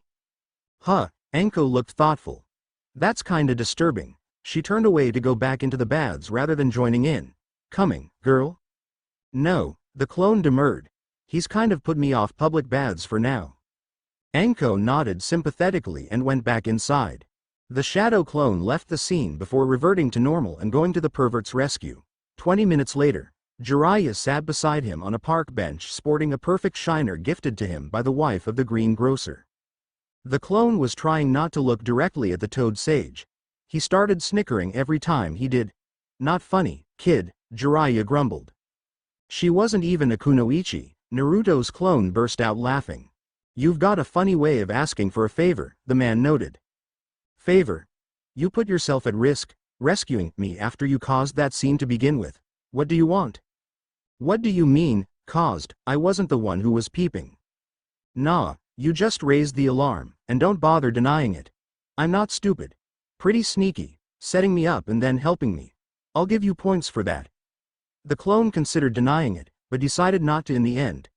Jiraiya watched him make the decision, then asked again. What do you want? I'm in the Chunin exam, and I need help training. Why would I train you? He asked, genuinely curious. Because you're my godfather. Jiraiya, who was certain he knew what the kid would say, had not expected that. I'm not stupid either. How much do you know? Jiraiya asked seriously. Most of it, he shrugged. And I'm keeping my mouth shut about it. Like I said, I'm not stupid. Fair enough. I wasn't expecting you to give me that reason. He considered for a moment. Okay. I'll see what I can teach you. After lunch, we'll head to Training Ground 14 and I'll see where you are. Right. See you there. The clone grinned and vanished in a puff of smoke. Jiraiya stared at the spot the boy had been sitting, blinking in shock. I was talking to a shadow clone? He shook his head. Damn, that kid is going to be interesting to teach. A different kind of summons disclaimer. I don't own Naruto or earn any profit by this. Author's note. Thanks to Librastar for beta reading this. Also, thanks to all the fanfic authors who provided inspiration for aspects of this story. Ch.19 Sasuke sent a summons in his place to meet with Kakashi for training. He couldn't face the man yet, not knowing what he now did. He would work on the Chidori with his first summons later, For now, he needed to think, and try to confirm what he'd just been told. There were differences between worlds. His counterpart had been clear on that. Things might have played out differently, so he needed to be sure. Getting at those records would have been next to impossible for him, but his first summons had offered a few tips. With a combination of transformation, stealth, seals, and carefully structured lies, Sasuke gained a few minutes alone with the village's most closely guarded secrets. He used his Sharingan to commit them to memory and left quickly to review them in private. That was how he learned about the Uchiha's attempted coup and about the orders Itachi had been given.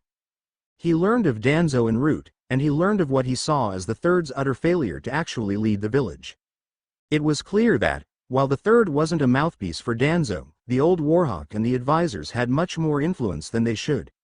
It was they who had conceived of and implemented the plan which the Hokage dutifully ordered carried out. There was no mention in the old man's private scrolls of attempts to find other solutions. No indication he had looked for another way. The more he read, the more his blood boiled. There would be blood over this, he swore. Ooh. Jiraiya stared at the summons in shock. The summoned Naruto looked at the man in mild irritation. Why does he have to know? He asked Naruto. He's my godfather and he's going to be training me. I thought it seemed only fair. I guess, the other sighed in resignation. Just don't let him throw you off a cliff. Huh? Jiraiya blinked in surprise. Why would I do that? I had trouble with Toad summoning at first. Couldn't manage anything larger than a tadpole, his counterpart said, ignoring the Toad sage. Jiraiya decided I needed incentive to get it right, so he tossed me off a cliff hoping I would get it right on the way down. Gamabunta was not happy. Jiraiya paled a bit at this. Being on the boss Toad's bad side could have unpleasant consequences. Don't worry, he said. I won't be doing that. It looks like Naruto's chakra control is pretty good, so he won't have any trouble. I've had a lot of practice with my summons, Naruto explained. So the summoning contracts won't exclude each other? Kakashi told me something about that. The summons need to get along, Jiraiya agreed. Some tribes really hate each other, like the snakes and the toads, but this shouldn't be a problem. Who else knows about the contract? His counterpart wanted to know. He had warned Naruto the first day about letting others know about it. 4 others, Naruto scowled. Sakura stole the contract and signed it. I had to tell the Hokage so he could do the search right. He said he had to tell Ibiki so he would know what to look for. That's 3, the summons said. But, Sakura, we aren't exactly best friends, but stealing from a teammate? Surprised me, too. Who's the 4th? Jiraiya asked. Whoever stole the scroll from Sakura. By the time there was proof she took it, she'd already lost it to someone. That sucks, his summons sighed. You need to get that back before the council finds out about it. That could get ugly. In your world? Naruto started to ask, but the other shook his head. No, but I've seen it happen. Multiple Danzos is something I hope I never see again. Amen, Jiraiya agreed. He shuddered at the notion and decided to change the subject. I want to see a little more of what you've been learning before signing the Toad summoning contract. You've got tree and water walking down. Do you know your element? Wind, Naruto nodded. We kind of bugged Kakashi-sensei into showing us. If Sakura stole the scroll from you, his counterpart asked, interrupting Jiraiya's comment about Kakashi, does that interfere with you taking the rest of the exam? No, Jiraiya assured him. The prelim matches of the 3rd part are over. Only the finals are left, and that is all down to the individual. He turned to his Naruto. It sounds like Kakashi hasn't been helping you much. You must have been putting in a lot of time with these summoned Narutos to get where you are. Naruto nodded. Yeah. Kakashi has shown us the basics and focused on nothing but teamwork. The summon snorted derisively. Your teammates stole from you. He can't have taught even that very well. Naruto's shoulders sagged. If she had asked, I might have given it to her, he said quietly. She wasn't much better in my world. We didn't get along too well, but a month or so of daily exposure to Sasuke got her over her obsession with him. Perhaps we should get on with the training, Jiraiya suggested, trying to change the subject. It all sounded disturbingly familiar. You've mastered tree and water walking. You know your elemental affinity, but your control isn't yet good enough to begin learning elemental manipulation. I think signing the Toad summoning contract and learning to summon them will help you get better control. Naruto looked at him warily. Don't worry, I won't be throwing you off any cliffs. He shook his head. I honestly can't imagine what my counterpart was thinking. It's a good idea, the summoned Naruto allowed, but in my third exam, I never used my summons, nor did any of the Narutos I know. There is a jutsu that would have been a big help, though. What would that be? Jiraiya asked, growing irritated at the boy's impertinence. This one was a grown man, rather than a 13-year-old boy, and undoubtedly had much more experience, but he'd never been a Jonin sensei himself. Instead of answering in words, the summons cupped his hand and concentrated, forming a spinning ball of chakra.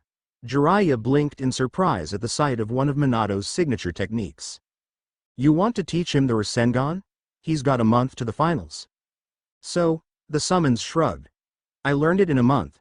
He dispelled the technique, and I've done more with it since. He raised his hand, fingers spread and summoned 5 tiny Rasengan, one on the tip of each finger. Approaching one of the training posts, he drove his hand into it, drilling completely through and shattering the post. I actually learned that from a younger version of myself who was still a genin.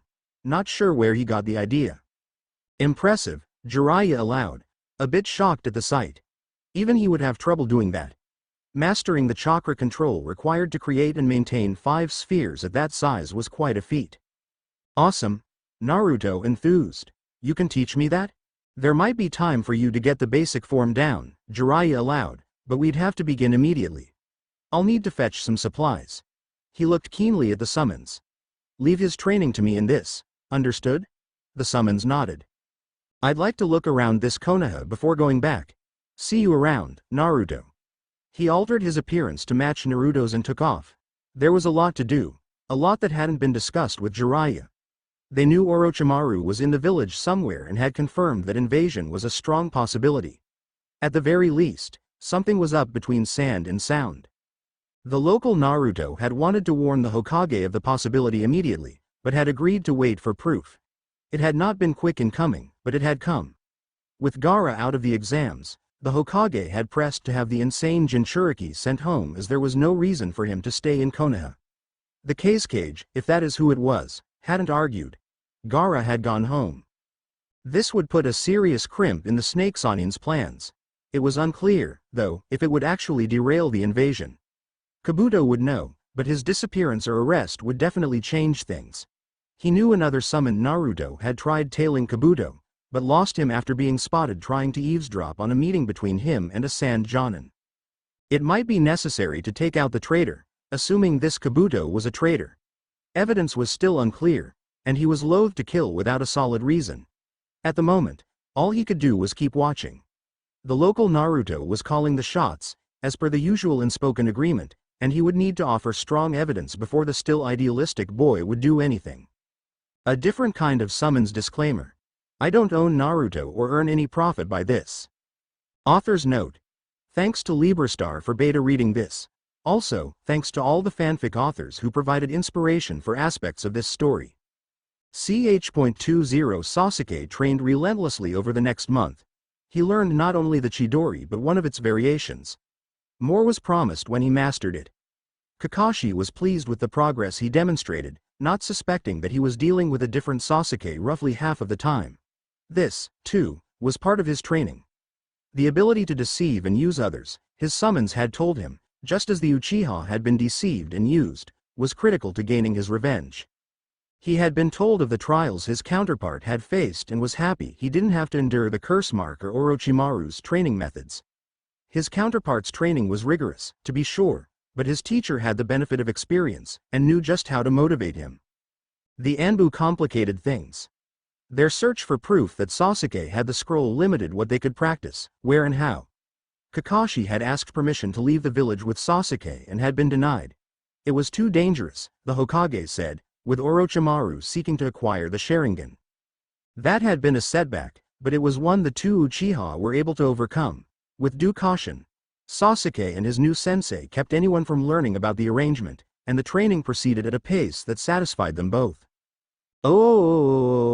Sakura sat in her cell for over a week before being brought before the Hokage. She had had no contact with anyone. Not even the servant that brought her meals spoke to her. The cell was constructed with seals that inhibited the use of chakra, so she could not escape or summon help. It was a long and lonely week. She had spent a great deal of time thinking about why she had landed in her current mess and lamented the fact that she had not been more careful in the display of her skills. She knew that the Hokage was fond of Naruto, despite the demon's presence, and she wondered about that. Sarutobi Hiruzen was Hokage for a reason. He was no fool, and Naruto, mannerless idiot that he was, had done nothing obvious to threaten the village. If he was the Kyuubi reborn, then he was doing an excellent job of biding his time. Sakura was no fool herself. She had attempted to verify what the summons had told her. Each one had told a slightly different story, so each world must be different in some way. She had found no one in her own village willing to speak openly about Naruto or why he was so poorly treated, but she learned enough by eavesdropping to confirm that her counterpart had been correct. She wasn't sure why the Hokage tolerated his presence in the village. Well, that wasn't entirely true. Naruto was very powerful. It wouldn't do to have the 9 tails fall into the hands of an enemy village. She was still trying to puzzle out how to get out when the door opened and she was informed the Hokage would see her. Oh, the old man made her wait for some time after she had been called into his office, and she began to fidget. Finally, he looked up from his paperwork with a sigh and began without preamble. You stole a clan scroll from a shinobi of the leaf. More than that, you stole from your own teammate. That is a bond of trust that once shattered, is not easily repaired. Do you have anything to say for yourself? Can you offer any reason why you should be given the chance to restore it? Sakura had had time to consider her answer. Given Naruto's nature, she didn't really consider taking from him a crime, but she hadn't known his nature when she stole the scroll. There was only one answer she could give. Initially, I was just curious, Hokage-sama. I wanted to see the scroll for myself. When I learned what it really was, I have no excuse for that. The first summons, though, told me something about Naruto that made me wonder if he should be allowed access to something so powerful. What were you told? I was told something I've been able to confirm is true here. I've also learned about the law you passed. You think this is an excuse for stealing? No, Hokage-sama. I didn't know what he was when I took the scroll. You would have seen no harm in stealing from him had you known his secret? Sakura looked confused. He's a demon, she said. Less powerful than he was, before being sealed, but still a demon. The Hokage sighed. Like so many others in this village, you understand nothing. Naruto is no more a demon than a cage is a prisoner. He contains the creature, keeps the rest of the world safe from it. It has no influence on him whatsoever. He leaned back in his chair and regarded her stonily. Not that that changes your crime against him. I have 2 options. I can decide your punishment myself, or I can allow the village council, which includes all of the clan heads, to decide. They take the theft of clan secrets very seriously, and would likely wish to make an example of you. Sakura paled slightly at the notion. She opened her mouth to speak, but thought better of it. Whether the Hokage's words were true or he was a victim of the demon's influence as some of her summons believed, she couldn't say, but it seemed foolish to take the risk. It would also be foolish, she realized, to suggest that the Hokage wasn't in his right mind. So you can only justify your crime after the fact with the absurd claim that Naruto is a demon and doesn't deserve to have the property you stole from him? Again, Sakura stayed silent. Very well, then. Sarutobi considered carefully. He wished to keep the nature of the property secret, even from the council, so it would be best not to bring the matter before them.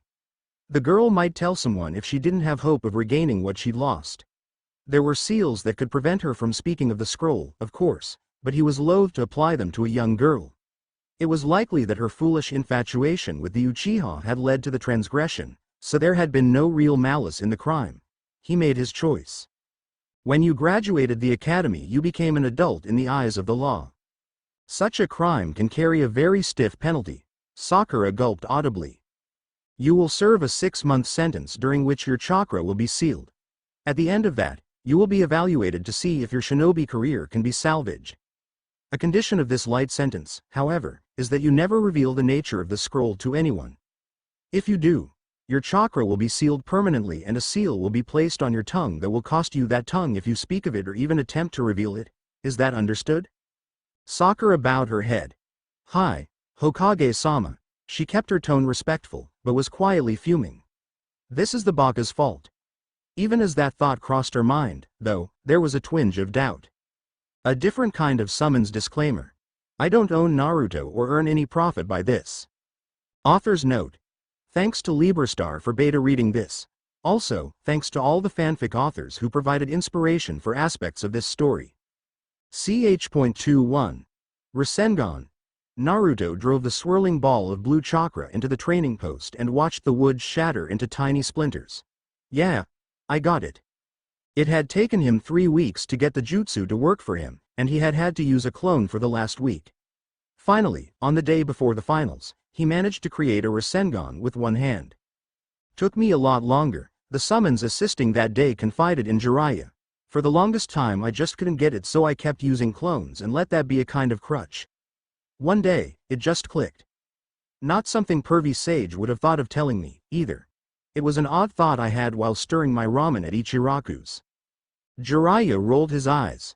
Looks like you all have at least one thing in common. The summons shrugged while Naruto formed another Rasengan and dismissed it before quickly forming a third. This one had told them how he had been raised away from the village after being chased out before graduating the academy. Jiraiya had taken him in and trained him, pawning him off on other caretakers and instructors when he needed to go somewhere he couldn't take the boy. He had a wide variety of skills, but thanks to Jiraiya's on-again off-again training, he still had a long way to go before he was a master of anything. Like Naruto, he had come across the summoning scroll by accident and used it to take charge of his own training. Yeah, I really got it, Naruto called. I think I'll celebrate with a few bowls at Ichiraku's. He looked up as his summons snickered about something and dropped his head in his hands. What? Nothing, the summons assured him with a smile. Good work. That'll come in real handy at the finals. Oh, the Chidori cleaved cleanly through the boulder. Sasuke stood staring at it, breathing hard. That was your third today, and you're barely winded. I'm impressed. Kakashi put up his little orange book. You've come a long way in just a month, Sasuke. Not only have you learned my signature technique, but you've nearly doubled your speed. Your reaction time has increased as well. I think you'll have no problem winning your matches. It'll do for now, the last Uchiha allowed. Finals are tomorrow, and you're depleted. I suggest resting tonight, and meeting me here tomorrow for a strategy session. You don't want to be suffering chakra depletion before your match. Sasuke merely nodded and headed off. He didn't head for home, though. He took a roundabout way to another training ground, making sure no one was following or observing him. It was irritating, but he knew there were people keeping tabs on him and precautions had to be taken. At one point when he knew he was out of sight, he summoned an identical version of himself, one he'd made arrangements with for just such occasions. Twice in the past month, he'd been summoned to help his counterpart slip away. It was an equitable and very convenient arrangement, as it took much less chakra than the shadow clone jutsu. Once he reached his chosen training field, he summoned the first version of himself that he'd encountered. The older version of himself appeared in a puff of smoke. How did training with Kakashi-sensei go? It was an adequate workout. I don't believe he suspects I'm holding back. The chakra control exercises and the new jutsu have made his training fairly simple to keep up with. I may not have mastered the jutsu you taught me, but I can make use of the basic forms. That will be enough against Dosu and a few of the others, but do not get careless. Remember to watch every match and learn what you can from them. Many will display new techniques for you to copy. I won't waste the opportunity, Sasuke assured him. When the invasion starts, I'll be ready, will you? Of course. Summon me at the proper time. I look forward to seeing Orochimaru again. I will deal with him. Then, together, we will use the techniques I've taught you to thank the Hokage for all he has done for you. He offered a slight smile. Are you ready for another training session? Sasuke nodded. Tsukuyomi. His counterpart had learned from past mistakes and trial and error that the genjutsu didn't have to be used for torture. The time dilation aspect of it had other uses. With it, he had been able to give Sasuke almost a year's worth of training in the month that had passed. It was chakra-intensive and draining for both of them, but it had the desired result. In just under 30 seconds, before the drain became critical for him, the summons helped his younger self master the full-body Chidori and the two variations he'd been working on. Ending the illusion, the summons nodded. Well done. Get a good night's sleep and summon me at the appointed hour. He vanished in a puff of smoke. Sasuke headed for home. The invasion would begin tomorrow, and he would be ready. He no longer cared what happened to the village that had so thoroughly betrayed his clan. Konoha could burn for all he cared, but the architect of his suffering, Sarutobi Hiruzen, would die by his hands. A different kind of summons disclaimer. I don't own Naruto or earn any profit by this. Author's note. Thanks to Librastar for beta reading this. Also, thanks to all the fanfic authors who provided inspiration for aspects of this story. Ch.22 The 5 genin who had made it to the finals watched the crowd with mixed reactions. None displayed open nervousness, even though it would be their first time fighting before such a huge crowd. There were merchants, minor lords, dignitaries from other hidden villages, and even a daimyo or two in the audience. A large part of Konoha's population was there as well. The clan heads had turned out, as had members of their families. Each had their own reasons for being there. The merchants, lords, and daimyos were looking at the prospects for future jobs. Representatives of the other hidden villages were there to size up the competition. Several clan heads had come to watch their children compete while others were merely drawn by curiosity. Most of the crowd was simply there for the show. Hayate took the center of the arena and called the first match. Rock Lee and Aburame Shino, please take your places. He coughed slightly as he waited for the two. The past month had been a little weird for him. On several occasions, he had been certain someone had been watching him. Twice, he had nearly caught someone, but each time come up dry. On one occasion, whoever it was had interrupted a very interesting meeting between a Suna Jonin and a Konoha Genin before it could properly get started. The two had just met, obviously being careful not to be seen, when they noticed someone landing on the roof above them. They hadn't found anyone either, but it had spooked them.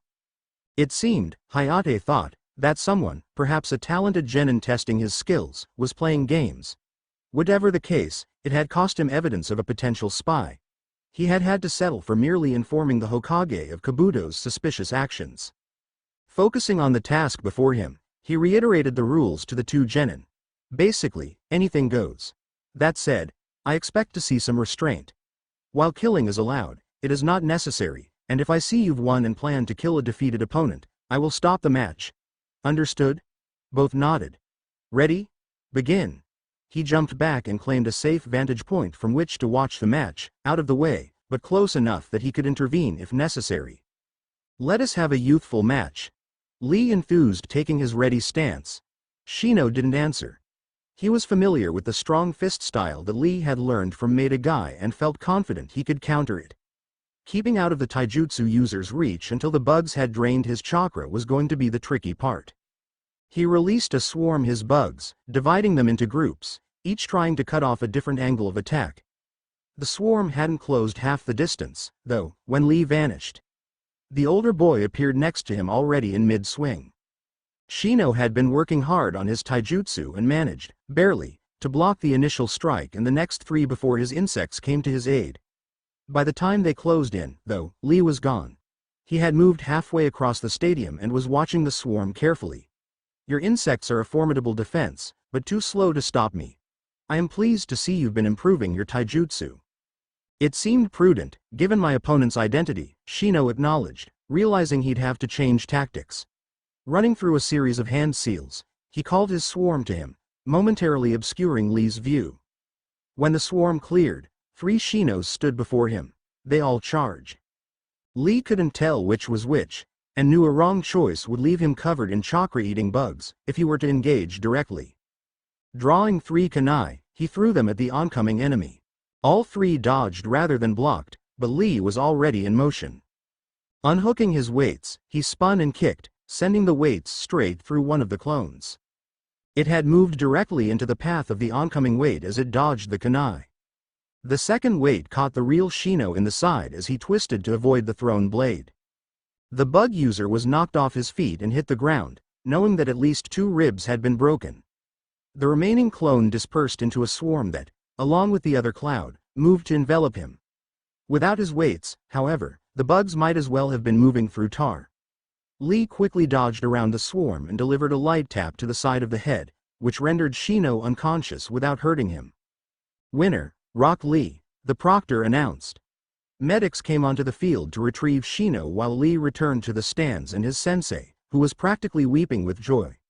The others present looked on uncomfortably or looked away as the two hugged rapturously. A different kind of summons disclaimer. I don't own Naruto or earn any profit by this. Author's note. Thanks to Librastar for beta reading this. Also, thanks to all the fanfic authors who provided inspiration for aspects of this story. Ch.23 Both Neji and Naruto were greatly relieved when they were called to the arena floor for their match. They took their places in the arena and waited for Hayate to give the signal. When he did, both slid into a ready stance and studied the other. You should save yourself time and pain, Neji advised. You are fated to lose, destined to fall before your superiority yada yada yada. Naruto cut him off. The only thing you're likely to hurt is my ears with that crap. Denial of the obvious will gain you nothing, Neji told him calmly. If you require proof, you will have it. So let's have it. Shadow clone Justu. 5 additional Narutos appeared and rushed Neji even as he activated his Byakugan. The first wave was dealt with readily enough and the second was moving in, trying to use the smoke of the dispelled first wave as cover. This group surrounded him and performed an unfamiliar jutsu as they approached, and Neji watched warily as a dense ball of chakra formed in the right hand of each. Before they reached him, the clones stopped and drove the spheres into the ground, casting up huge sprays of dirt and rock. There was no dodging the attack. Neji was forced to use the main house secret technique to defend himself from the flying stones.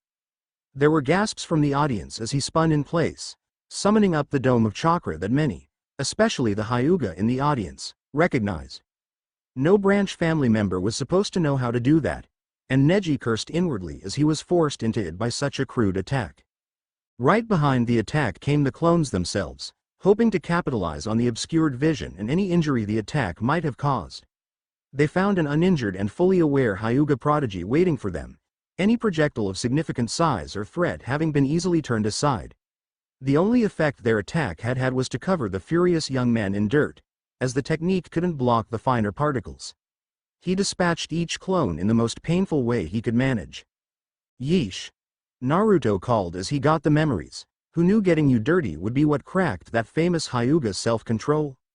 Neji was too angry to respond in words, so he merely clamped his jaw shut and ran at Naruto. His opponent dodged back and summoned more clones. Neji realized that Naruto had summoned this group without hand seals or calling out the name. He wondered if that was significant, but didn't have time to ponder it as he had to deal with the new clones. They didn't attempt to fight any more than the first had, and he assumed Naruto was simply trying to create another smokescreen, a useless tactic to employ against someone with the Byakugan. He struck one clone in the forehead even as he dodged clumsy lunges from 2 others. That was when things went wrong. The clone didn't dissipate and he found his fingers were stuck fast. What? He was forced to clumsily dodge the others while trying to shake the first one loose even as it grabbed his arm, adhering as if made of glue. It used chakra to anchor itself to the ground and yank him off balance, allowing another clone grab his other arm. Neji jumped high, managing to pull the 2 clones from the ground and carrying them with him, and landed well clear of the other 3. What is this? He demanded, trying to shake them loose without success. Allow us to introduce ourselves, the clone at the end of his finger grinned. We're Tar clones, and you're stuck with us.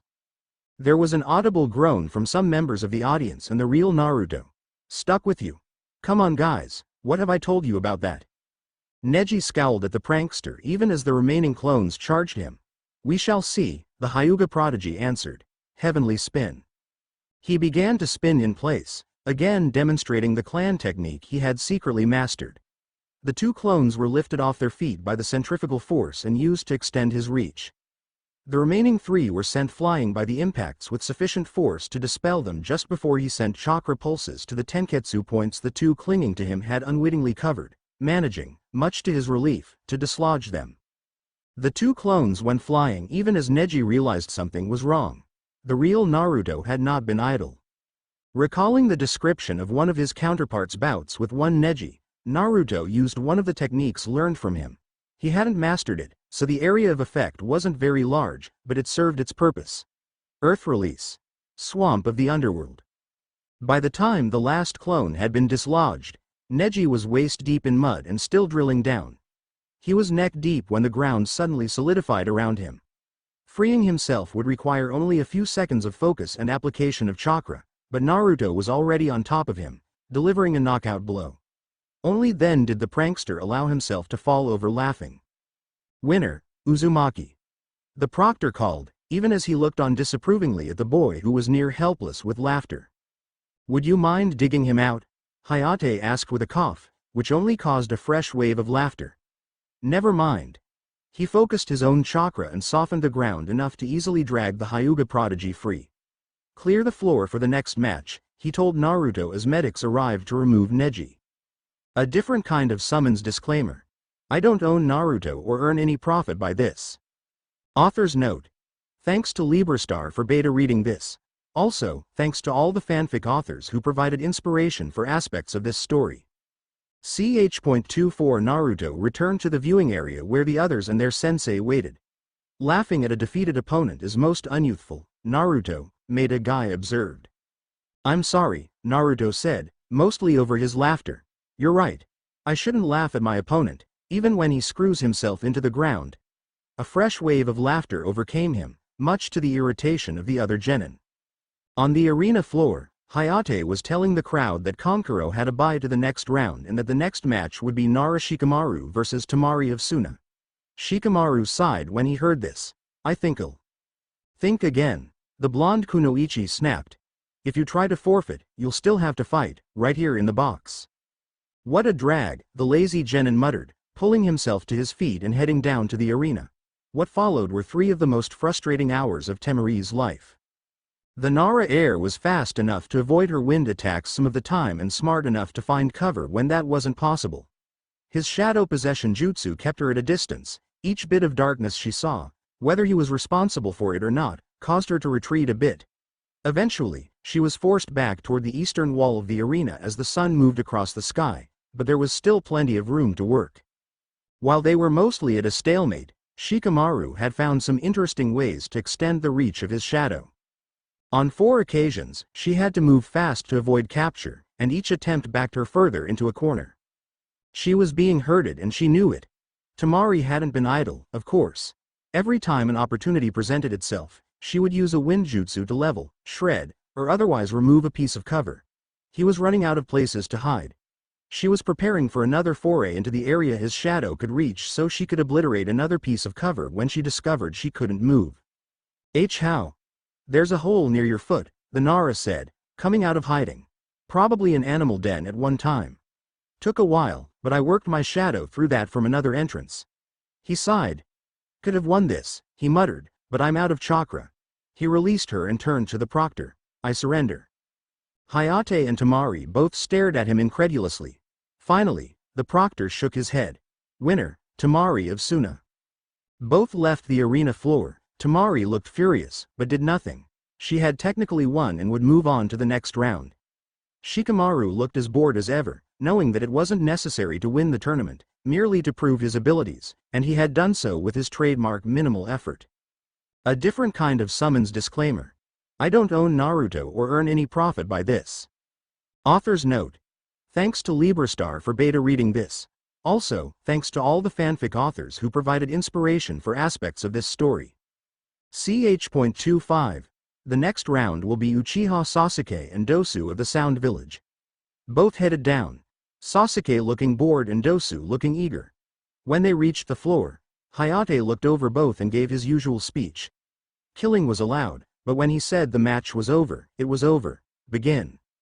As the proctor leapt back, clearing the area for the combatants, Dosu settled into a ready stance, waiting for Sasuke to make the first move, curious to see what the boy had learned in his month of training and how much he would show in his initial attack. Orochimaru had tasked him with killing the Uchiha and he would see that through.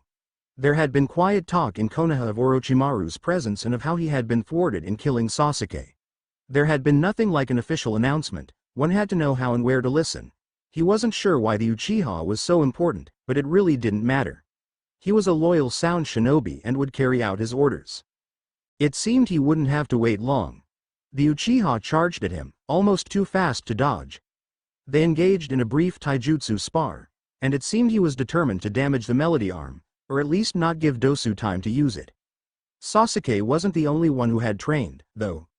Dosu might have lacked the Sharingan, but he wasn't useless in a taijutsu match and managed to hold his own long enough to activate his melody arm, which was all the more devastating at close range. Sasuke gritted his teeth and pushed forward, doing his best to ignore the pain. The Auto Nin's weapon was designed to take a lot of punishment. That didn't mean it couldn't be broken. He kept pushing, and finally, Dosu was forced to retreat. "You're tougher than you look," Dosu allowed, offering a grudging compliment. He was expected to give the signal for the beginning of the invasion. With Gaara out of the tournament, the plan had been altered. Gaara waited with the sand forces hidden outside the village. The Uchiha's death was to be the signal, so it was time to stop fooling around. Readying his finishing move, he ran toward Sasuke, who ran through some hand seals and sent a massive fireball toward him. Dosu had to dodge quickly, but was in no real danger from the technique. Then he realized Sasuke had vanished. An attempt to swing around, launching an omnidirectional attack with the melody arm, was interrupted as a hand sheathed in lightning exited his chest. Dosu stared at it in numb shock for a moment, before falling forward, dead. In the cage's box, the disguised Orochimaru nodded in satisfaction. Sasuke was indeed worthy of his gift. He gave the signal. Across the arena, flower petals began to fall, and the audience began to fall asleep. The Hokage did not realize what was happening at first, not being subjected to the genjutsu himself, and was caught off guard when the cage seized him and leapt to the roof. In the viewing box where the Chunin hopefuls waited, Temari and Kankuro launched themselves into the audience preparing to fight should any of the others manage to throw off the genjutsu. None of them were prepared for what Naruto did. A version of himself that had been Yuhi Kurenai's student had learned how to disrupt genjutsu, not merely for himself, but for others. With the reserves that most versions of him had, the technique did much more than intended. Making a hand seal unfamiliar to the other Genin and gathering a massive amount of chakra to his core, he called out, "Naruto Majutsu, Chakra Pulse." There was an almost physical shockwave as the energy passed over the arena, then the forest, then the village. People in the stands began to wake. Similar genjutsus used in the village to disguise sand and sound agents were suddenly disrupted, drawing the attention of Anbu. The alarm spread quickly. In the forest outside the village, where a group of sound nin were trying to summon a monstrous snake to batter the village walls, the wave struck at just the wrong moment, disrupting the summoning with fatal consequences for summons and two of the summoners when the massive serpent collapsed on top of them before vanishing in a puff of smoke. Naruto knew none of this, though, as he focused on the cage's box. Sasuke, much to his surprise, was right beside him as he landed near the barrier that four of the now revealed Orochimaru's minions had raised. "We can't get through it," one of the Anbu said. "You two, go help keep the civilians in the crowd safe." "We can get through," Sasuke said with certainty. He looked at Naruto. "I saw the barrier flicker when you used that jutsu." The Anbu present shared a look. "Then open it for us and proceed as ordered. We will rescue Hokage-sama." Naruto gathered his chakra for another pulse, but this time, he tried to direct it into the barrier. When it began to flicker and stutter, both boys and the two Anbu jumped. Only one of the Anbu made it through, the other was caught by the reforming barrier and vaporized. The Anbu, perceived as the greater threat, were promptly attacked by one of Orochimaru's subordinates while Naruto and Sasuke made their way toward the fight between the Hokage and his former student. A different kind of summons disclaimer. I don't own Naruto or earn any profit by this. Author's note. Thanks to Librastar for beta reading this. Also, thanks to all the fanfic authors who provided inspiration for aspects of this story. Ch.26 Naruto threw a handful of shuriken at the missing nin. Shadow Shuriken Jutsu. The three projectiles became 30 and Orochimaru was forced to dodge. Naruto was already preparing another jutsu and Sasuke had vanished, only to reappear near Orochimaru. Chidori Senbon. Of the dozen chakra needles sent his way, the snake Sanin managed to dodge all but two of them. They both struck his left arm and delivered what, to most people, would have been a fatal shock. He leapt away and began making hand seals. "It would appear you are stronger than I had hoped, Sasuke-kun. You haven't realized your full potential, though." "Save it." Sasuke cut him off. "I know what you want. Your hollow promises won't sway me. You don't offer real power, just a place in line as your next puppet. I'll pass." Orochimaru looked taken aback by the statement, But then his eyes narrowed. Who said you had a choice? He began a new series of hand seals. Summoning Jutsu. Impure World Resurrection. Both Sasuke and Naruto, who had paused to check on the Hokage, knew what that meant. Naruto reacted first, with his own summoning jutsu. When the cloud of smoke cleared, everyone gaped. Orochimaru glanced from the new arrival to one of the coffins that was slowly rising out of the ground. Impossible. Minato. How can it be you? The new arrival, a blue-eyed blonde in full Hokage robes and hat, took in the situation in an instant. That will be enough out of you, Orochimaru. He withdrew a single coin from a pocket and flipped it into the air before making some rapid hand seals and catching the coin between his hands. There was a bright flash in the coin, leaving a ray of bright blue light in its wake, obliterated all three coffins. Orochimaru stared at the familiar technique. You are the Anbu I met in the forest. Clever distraction and an impressive jutsu, but it won't save the old man, or you. It won't have to, a chillingly familiar voice spoke from behind him. He turned to find someone who looked very much like Itachi staring coldly at him. Proceed as we discussed. Sasuke, I will be with you in a moment. That was pretty cool, Naruto said, but kind of unnecessary. I remembered your warning and replaced Kin and the others with disguised shadow clones. I was kind of looking forward to seeing what would happen, and what's with the get-up? His summons grinned and laughed. Good plan. The clones probably got disrupted by the first stage of Orochimaru's jutsu, though. As for the get-up, I never said I wasn't the sixth Hokage. Naruto blinked stupidly for a moment, then decided to deal with it later. He turned to glare at Sasuke. So you are the one who took the summoning contract from Sakura?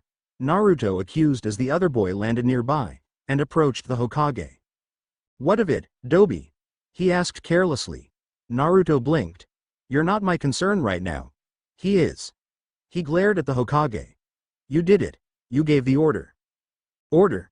The old man frowned. What are you talking about, Sasuke? Naruto demanded. He hasn't done anything to you. You ordered my clan slaughtered.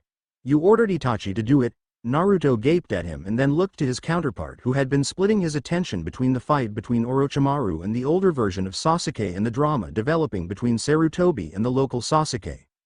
Naruto had hoped that hadn't happened in his world, but apparently, it had.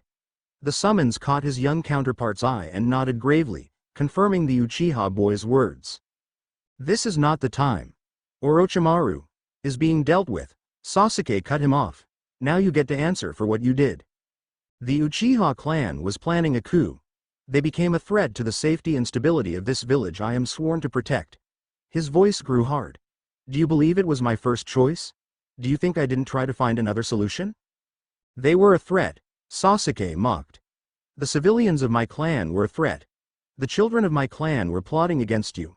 What kind of fool do you take me for? I've heard enough. He blurred through the hand seals and spat a huge fireball at the third.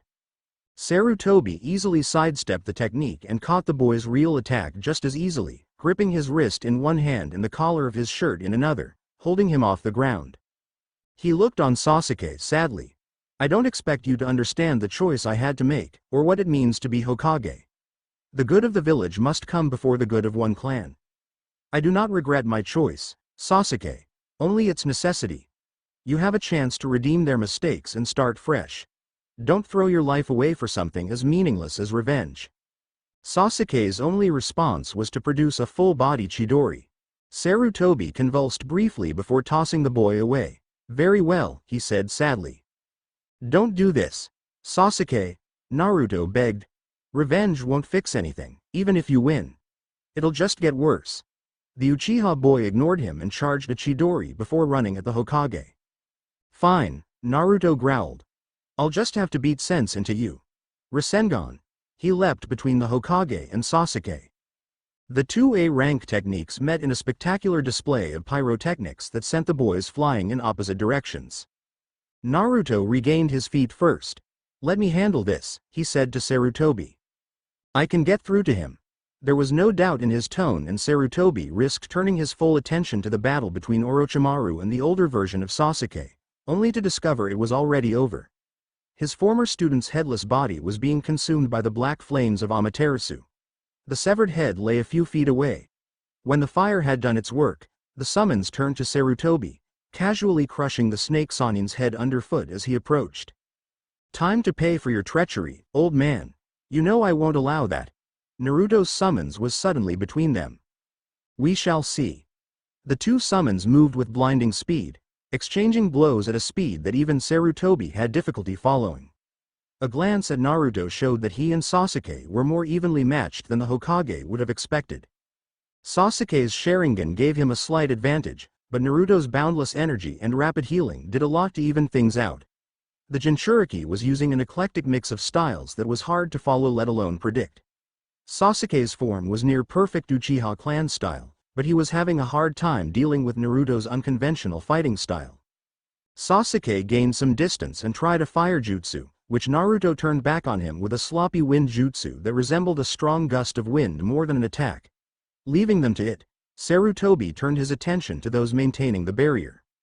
He found the Anbu who had come through with Naruto and Sasuke engaged with two of Orochimaru's men and barely holding his own. Sarutobi's intervention tipped the scales and the odds went from 3-1 to even in seconds as a sound Kunoichi lost her head to a flying roof tile.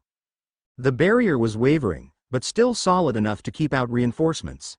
The remaining two were showing the strain of maintaining it, and Sarutobi realized that taking even one of them out would eliminate the barrier. Then one of the enemy split into two, complicating matters. A different kind of summons disclaimer. I don't own Naruto or earn any profit by this. Author's note. Thanks to Librastar for beta reading this. Also, thanks to all the fanfic authors who provided inspiration for aspects of this story. Ch.27. Will killing the Hokage bring your family back? Naruto demanded. If you manage that, will getting yourself killed by Anbu restore your clan? Shut up. Just, shut up. Sasuke snarled, closing for another bout of taijutsu. It went about as well as it had before. Naruto blocked and delivered a spinning back fist as he attempted a leg sweep. Unable to avoid both, Sasuke stumbled back and flipped away. Once he had some distance between them, he fired off a huge fireball, used a body flicker to appear behind Naruto.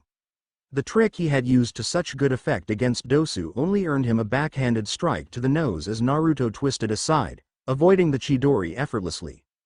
That's supposed to be an assassination technique? He asked incredulously. It's so loud. Sasuke hopped back out of range of Naruto's follow-up attack and released the technique. Sure, I can't get you to think about this. My summons told me things just like yours did. Itachi gave up a lot to keep you safe. You really going to spit on that sacrifice? You know nothing about that. Sasuke shouted, charging again. Naruto met him halfway and drove a fist into his gut while head-butting him.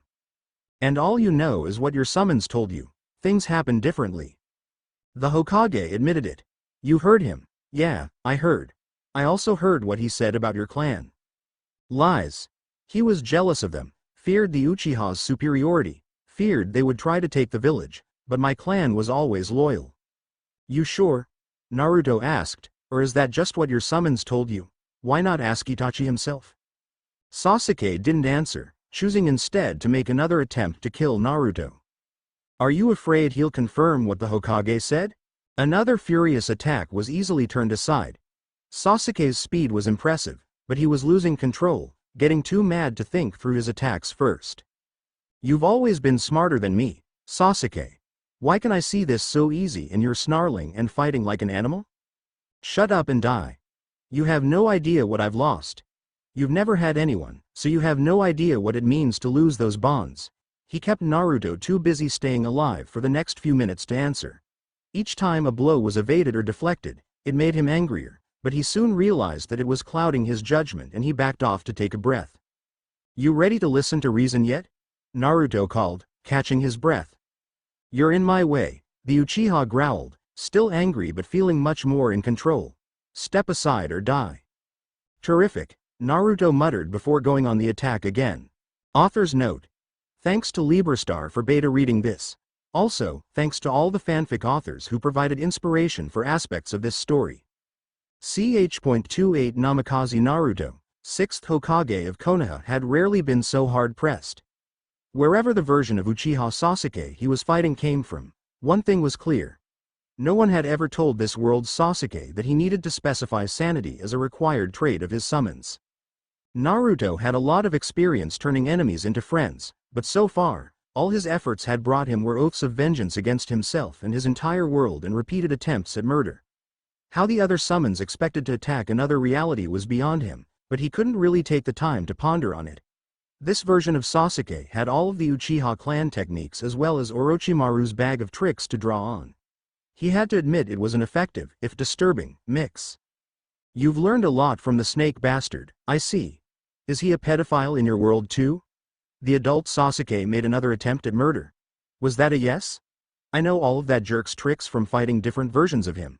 He wouldn't teach them to someone he wasn't close to.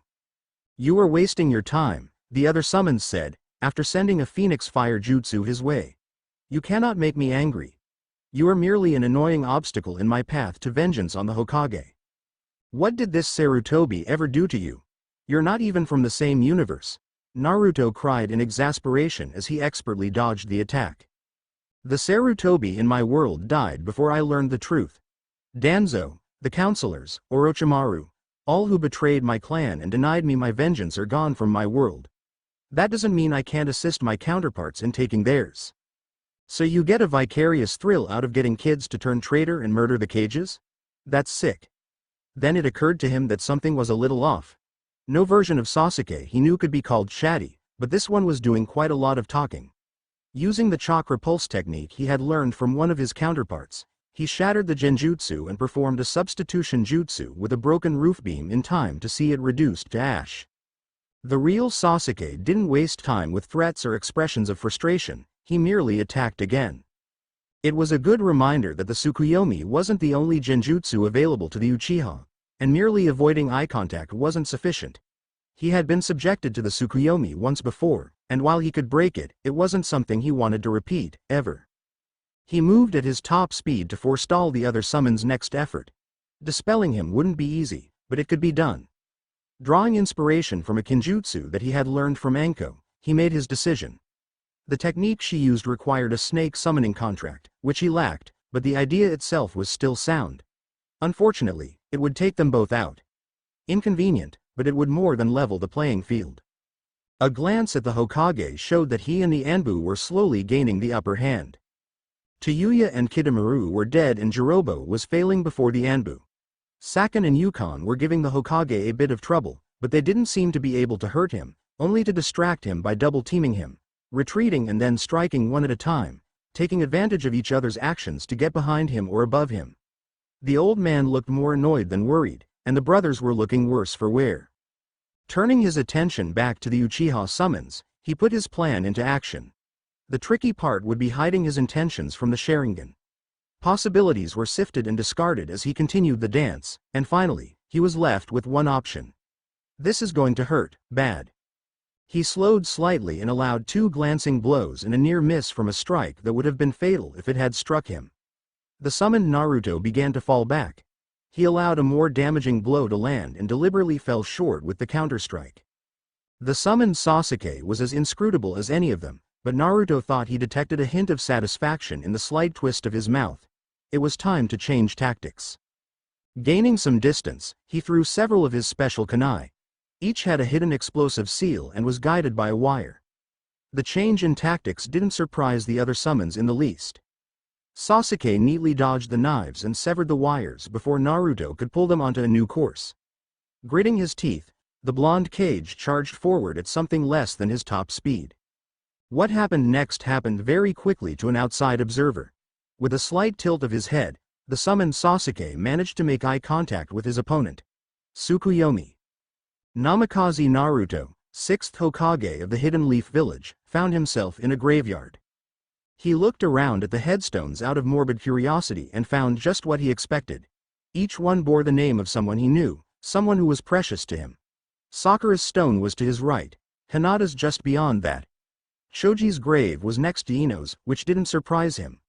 Iruka-sensei was buried next to the Sandaime, and Gaara was flanked by his siblings. He looked to a Sharingan red sky and called out tauntingly, "Borying." There was no response. He continued to wander the graveyard, casually reading off names of friends and acquaintances. Finally, something different, if not entirely unexpected, happened. A hand grasped his ankle. He glanced down to see a skeletal hand emerge from old man Ichiraku's grave. The rest of the gruesome-looking cadaver followed. Ayame rose from her grave behind him and seized his arms. Others followed. All of them, he noted, were still recognizable despite the rot decorating their bodies. "You've been watching too many horror movies, Sasuke," he called as a withered Hinata approached and slashed his cheek with the bare bones on her right hand. He ignored the pain. How do the bones even hold together? They're skeletal. No muscle, no skin. "Welcome to my Konoha," an emotionless voice spoke behind him. Glancing around, he saw Sasuke approach. "This is what was left after you let the Kyuubi out during a temper tantrum." "Why'd I not believe you?" Naruto asked rhetorically. "These people you held as precious burned, so there were no actual bodies to bury." He paused in thought. "I was away at the time, so I didn't actually see it. I just saw the smoking ruin you left behind. Perhaps I should show you what I think happened, or perhaps I'll simply let your victims take their vengeance." "I suppose there's time for both," he allowed, as the dead started tearing at Naruto. "We have all the time in the world." Oh, in the real world, the chakra threads attached to the knives pulled tight, redirecting the flight of the kunai. They responded perfectly to the last command the summoned Naruto had given, wrapping both men in the chakra threads, binding them together. It would be child's play for the summoned Uchiha to snap them, if he were aware. A seeming eternity after the genjutsu had been initiated, Naruto Namikaze hung from the tireless grip of Hyuga Hinata and Haruno Sakura. Each held one of his arms in an iron grip, preventing him from even trying to evade the tortures that had been visited upon him. Finally, Sasuke stood before him. "You have endured only a fraction of what your victims suffered, and yet you remain defiant, showing no remorse for your crimes." "Not my crimes," Naruto answered with bleeding lips, "even if I believed you. And I thought your Konoha was destroyed in under an hour. You've been at this for days." He coughed up blood. "Having trouble keeping your story straight." "I will break you," Sasuke growled, beginning to lose his patience. "Not today," Naruto assured him, even as, in the real world, the explosive kunai found their mark and everything went black. A different kind of summons disclaimer. I don't own Naruto or earn any profit by this. Author's note. Thanks to Librastar for beta reading this. Also, thanks to all the fanfic authors who provided inspiration for aspects of this story. Ch.29 The explosion caught everyone by surprise. Sasuke and Naruto were closest and were thrown flat. Both glanced toward the source, only to discover that their respective summons were gone. Their own battle paused only a moment before resuming. Sarutobi took advantage of the distraction it caused to kill Yukon. Sakin, furious over his brother's death, charged in, redoubling his efforts. The Hokage fell back briefly before the rain of increasingly wild blows, encouraging his enemy, before turning one of the attacks aside and slipping under Sakin's guard to shove a kunai into his heart. After making sure both were dead, he turned his attention to the other fights going on. Jirobo hit the ground a few feet away, and it was clear he wasn't getting up again. It was also clear that the Anbu operative was done fighting for the day, nursing several wounds, none of which looked life-threatening. Naruto and Sasuke were still fighting and appeared too evenly matched for him to be able to tell who might win. It was likely, Sarutobi realized, that it would come down either to luck or to who had more stamina if he allowed it to continue. Catching Sasuke's wrist, directly above the Chidori he was trying to gut Naruto with, the Hokage shoved the hand into the rooftop, dissipating the technique harmlessly. A quick blow to the back of the head rendered him unconscious. Naruto breathed a sigh of relief. "Thanks, Gigi." He frowned down at his teammate. "What are you going to do with him?" he asked after a moment's silence. "I mean, well, it's not like he's got no reason to be mad." "I know, Naruto. The order I gave regarding the Uchiha was the most difficult I have ever had to give as Hokage. At the time, I saw no other way to protect the village. The coup Sasuke's father was planning would have torn the village apart and made us easy prey for the other hidden villages." "You mean, it was the Uchiha or everyone else?" "Yes. There may have been another way, but I couldn't see it then." He smiled bitterly at Naruto. "If you wish to wear this hat someday, you must be prepared to put the safety of the village as a whole above all else." Easy to say, but never easy to do. "I'll have to think about it," Naruto admitted. "While you are, remember that the truth about the Uchiha massacre is a secret. Tell no one. I won't. Naruto thought he understood why it was a secret. If the other clans got wind of what had actually happened, they might start getting worried about their own position in Konoha. If the Uchiha had been considered a threat, what of the Hyuga? Or any of the other great clans? Then he went back to his original question. What about Sasuke? I do not know, the Hokage admitted, noting the arrival of 3 more Anbu now that the shield was down. I will have to think on that, and he will need to be imprisoned while I consider. I know it isn't fair, he cut off Naruto, anticipating his objection, but this is one of those cases where the good of the village takes precedence.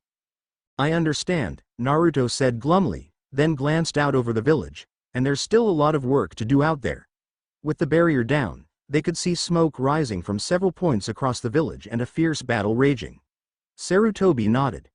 He knelt by Sasuke and ran through a few hand seals. There was a brief green glow that Naruto had come to associate with medical chakra, and then the old man stood up.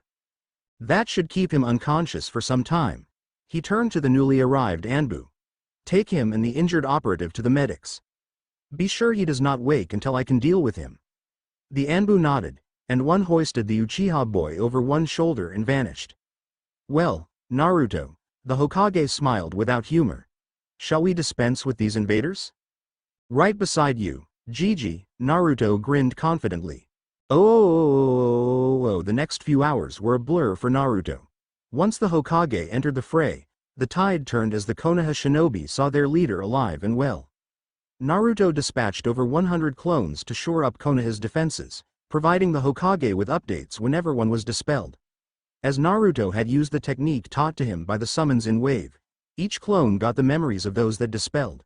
It made for a very effective army. 3 exhausted and wounded Chunin cornered by a group of Auto Jonin gaped as a familiar genin appeared via body flicker among their enemies. Boom! He yelled, sending the 5 Auto Shinobi diving for cover. Suckers! He called after them, doubling over with laughter as the Chunin made a break for it. 5 furious Auto Nin emerged from their cover and converged on the grinning Naruto. Suckers, he said again as they came within range, before he exploded. Choji and Shikamaru each managed to kill their opponents, but the fights had gone on long enough that Suna reinforcements had arrived. 2 Chunin with Suna headbands moved in on the pair, only to be driven back by dozens of shuriken raining down on them. Shadow Shuiken Jutsu. The barrage of projectiles forced them to leap to the right, and then back again as another barrage came too close. The second leap put them in the perfect position. A cloud of smoke enveloped the two and ignited, burning fiercely. Asuma emerged from the side street and looked toward the rooftop where Naruto was standing. Thanks, Naruto, he called. The blonde nodded, noting the Jonin was looking a bit battered and walking with a limp, before disappearing in a cloud of smoke. Several miles away, the real Naruto reported the situation to the Hokage, who sent 2 Chunin in that direction. The boy frowned as he received another report. There's a monster made of sand approaching the main gate. I think it's Gaara. The Hokage frowned. Who is nearest? Pervy Sage, I mean Jiraiya, is there with Gamabunta. They're having trouble, though. My clones can't help much, can I? Go. Render what assistance you can. Leave a clone with me to continue your duties. The boy nodded, created a new clone and rushed off to aid his sensei. A different kind of summons disclaimer. I don't own Naruto or earn any profit by this. Author's note. Thanks to Librastar for beta reading this. Also, thanks to all the fanfic authors who provided inspiration for aspects of this story. Ch. 30. The journey to the gate was short, but the scene beyond it was frightening. Roughly a mile away, Jiraiya and Gamabunta were struggling with a giant beast made out of sand. Several Konoha shinobi were harrying the beast with hit-and-run attacks, but the creature was advancing inevitably toward the gates. Landing outside the gate, Naruto moved briefly through the trees, a plan forming in his mind based on the accounts of battles with Gaara his summons had shared with him. Shukaku was nowhere near the river, so washing it away wasn't an option. That left one thing to try that might work. He paused briefly to summon a particular version of himself. The other Naruto appeared in a cloud of smoke. What's up, little me? Gaara. He pointed and the summons turned to look. Oh. Gaara is up, on top of a sand monster and snoozing by the looks of it. He's asleep, Naruto asked incredulously. Not because he's bored, though he may well be. The way Gaara's seal is designed, if he falls asleep, Shukaku takes over. I think it's intentional so that Suna can turn him loose whenever they want and suppress him again just by waking Gaara up. So how do we deal with this? I remember what you told me about your fight with him. And that'll help, but it won't be enough, not with Gaara this close to the village. Someone needs to wake him up. A good slap should do it. Getting close without getting squashed is the tricky part. He thought a moment. Try this. 2 minutes later, Naruto and a masked leaf shinobi that was appropriately anonymous arrived on the scene. He gathered 2 of the Chunin making runs at the beast and quickly conferred with them, while Naruto joined Jiraiya on the Toad Chief's head. Hey, pervy sage. He clung to the toad's head with chakra as the giant summons leapt around, trying to engage the sand demon. Naruto. Get out of here. This is a Biju we're fighting, too dangerous. Relax. I've got a plan. Watch. He motioned to the summons and the 2 Chunin he'd recruited for his plan made a run at Shukaku with a new plan. They approached from 3 sides and each unleashed their most powerful fire jutsu. The reaction was immediate and drastic. Shukaku reared up and turned to swat them, shedding patches of molten sand as it moved. See? I picked up a little chemistry from my summons.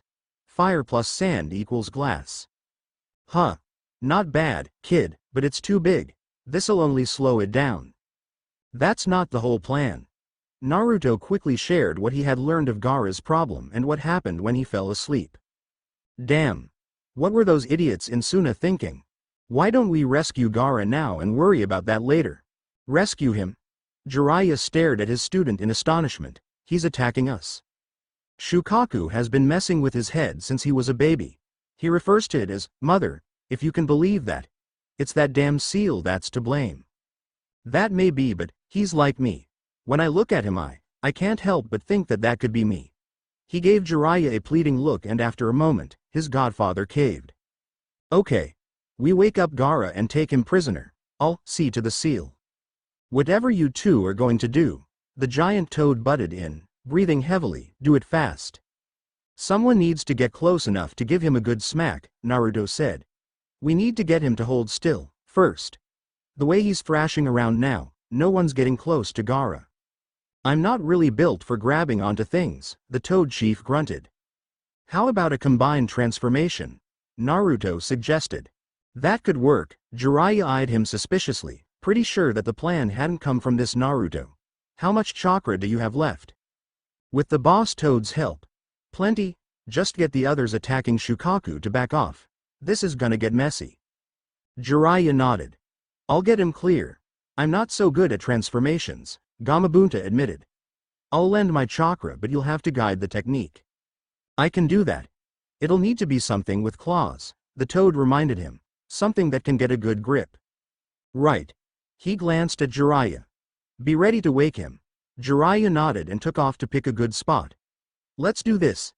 Synchronizing their chakra, the boy and the toad summons called out the technique together and were enveloped in a massive cloud of smoke. Jiraiya watched from his chosen vantage point, waiting his chance. When the smoke cleared, he saw something he had hoped he'd never see. A gigantic fox, taller than Konoha's walls, stood before Shukaku, 9 tails lashing furiously.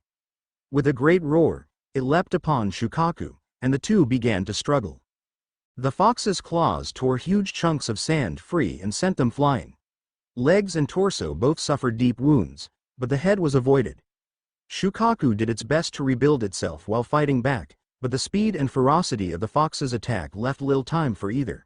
Soon the fox was able to bowl it over and pin it to the ground. The Kyuubi? Is the kid nuts? Jiraiya wondered as he stared at the conflict in astonishment. Doing that so close to the village is going to make life very difficult for him. When Shukaku was pinned, he took his chance, dashing from the cover he'd chosen. He made a flying leap to one of the few surviving trees in the area. The struggle between the 2 titans had leveled a fair stretch of forest. From the tree, he rebounded, gaining enough height to reach his goal. He landed almost 20 feet from where Gaara was slumped, half buried in sand. Not wasting a moment, he ran forward, expecting the sand to yank him down and crush him at any moment, but he must have been too small for the distracted demon to notice. He reached Gaara without trouble, reached out and slapped the boy across the face. Wake up. A different kind of summons disclaimer. I don't own Naruto or earn any profit by this. Author's note. Every story draws to an end, and this one is doing just that. Last chapter. Hope you've enjoyed reading it as much as I've enjoyed writing it. Thanks to Librastar for beta reading this. Also, thanks to all the fanfic authors who provided inspiration for aspects of this story. Ch.31. The last of the invaders has fled or been killed, Hokage-sama, Jiraiya reported. Otto and Suna are in full retreat and Konoha is secure. Excellent, Jiraiya. What is the status of our defenses? Makeshift in places, but secure. The village wall wasn't breached in any significant way. Minor repairs to watch posts have already been started. All of the fires are out and all key points in the village have had guards doubled. Gaara. Secure. He and his siblings are in cells in T and I with their chakra suppressed. I haven't had time to look at Gaara's seal, but I think I can help the boy. In the meantime, the three of them should make decent bargaining chips with the council in Suna. Suna may have been deceived by Orochimaru, but they still went along with this invasion. There will be suitable repercussions. Time for that later, though. How is Naruto? Mild case of chakra exhaustion, something I didn't think was possible for him. Jiraiya shrugged. He'll be fine, and happy to know. I'll bet that because of him we didn't get off nearly as bad as we could have. If Shukaku had gotten through the gates, the casualties. I know, Sarutobi nodded. He was also an invaluable aide during the battle, feeding me intelligence from across the village with his shadow clones. That made it much easier to rally our forces and dispatch troops where they were needed. There were still casualties, though, Jiraiya reminded him grimly. We should have a full list by the morning. There weren't very many civilian casualties, I'm happy to say. Good. Have the final list brought to me when it's ready as well as estimates on repair time and troop readiness. Of course, Hokage-sama. He thought a moment, before speaking again. Sensei, it may not be the time, but the exams were interrupted before they could be properly concluded. Not the most pressing matter, the Hokage nodded, but I am considering. I'll let the council know my decision in that regard soon enough. Of course. I'd best get back to work. As should I, the Hokage repressed a sigh, looking at the stack of reports on his desk. Oh, the darkness receded gradually, leaving Uchiha Sasuke confused and somewhat groggy. He looked around what appeared to be a hospital room. It took a moment to recall what had happened. When he did, he took careful stock of his surroundings and condition. He was bound, his chakra had been sealed, and there was a guard outside the room. He wondered why he wasn't in a cell. Was the old man really hoping to brainwash him into forgiving or forgetting what had been done to his clan? The third might be that senile, but Sasuke decided he wasn't going to stick around to find out. Taking a few moments to gather his wits and assess his condition, he decided it was time to go. He freed himself with relative ease. Escape jutsus had always been fairly simple for him, even with restraints designed for shinobi. The room was windowless, so he moved to the door cautiously. There was just the one guard. He was about to open the door, when it opened from the outside. The guard, a burly Enbu in a dog mask, regarded him silently for a moment. The Hokage wants to see you, he said emotionlessly. Sasuke wasn't about to be made a prisoner, but he bided his time as he wasn't being restrained. Return to bed. He will be here within the hour. Be grateful you are not in a cell, and do as you are told. Sasuke gritted his teeth but stood back from the door. It was closed and locked. He knew he had little chance against a trained Anbu, but he'd have less chance when the Hokage arrived. There was no way he could even begin to forgive what the man had done or even pretend to do so. He briefly examined the room for other possible ways out, but found none. He was considering other options when the door opened and the Anbu stepped into the room before collapsing. Behind him was Kabuto. The boy gave him one of those infuriating smirks before asking, "Are you going to stand around all day? Or do you want to get out of this village?" Oh, gone? The Hokage asked. Yes, Hokage-sama, the Anbu who brought him the news replied. He apparently freed himself, killed the guard, and fled. We have patrols looking for him now. I see, the Hokage fumed. He had given the boy a chance only to have it squandered in spectacular fashion. I suspect he'll try to leave the village. Alert the guards along the wall and send some Inuzuka clan members to track him. He is not to be allowed beyond the village wall. Yes, Hokage-sama. The man left to carry out his orders. Sarutobi sat down and closed his eyes in pain at yet another senseless death. He should have taken more precautions with the boy, but wanted to demonstrate a measure of goodwill. In retrospect, it wasn't a terrible surprise that the vengeance-obsessed young man had thrown that in his face. He had been left with little choice.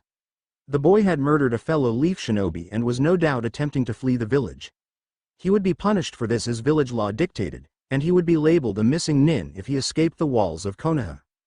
The only good news was that Naruto's summoning scroll had been found and returned to him. It had been found in a storage seal among Sasuke's belongings.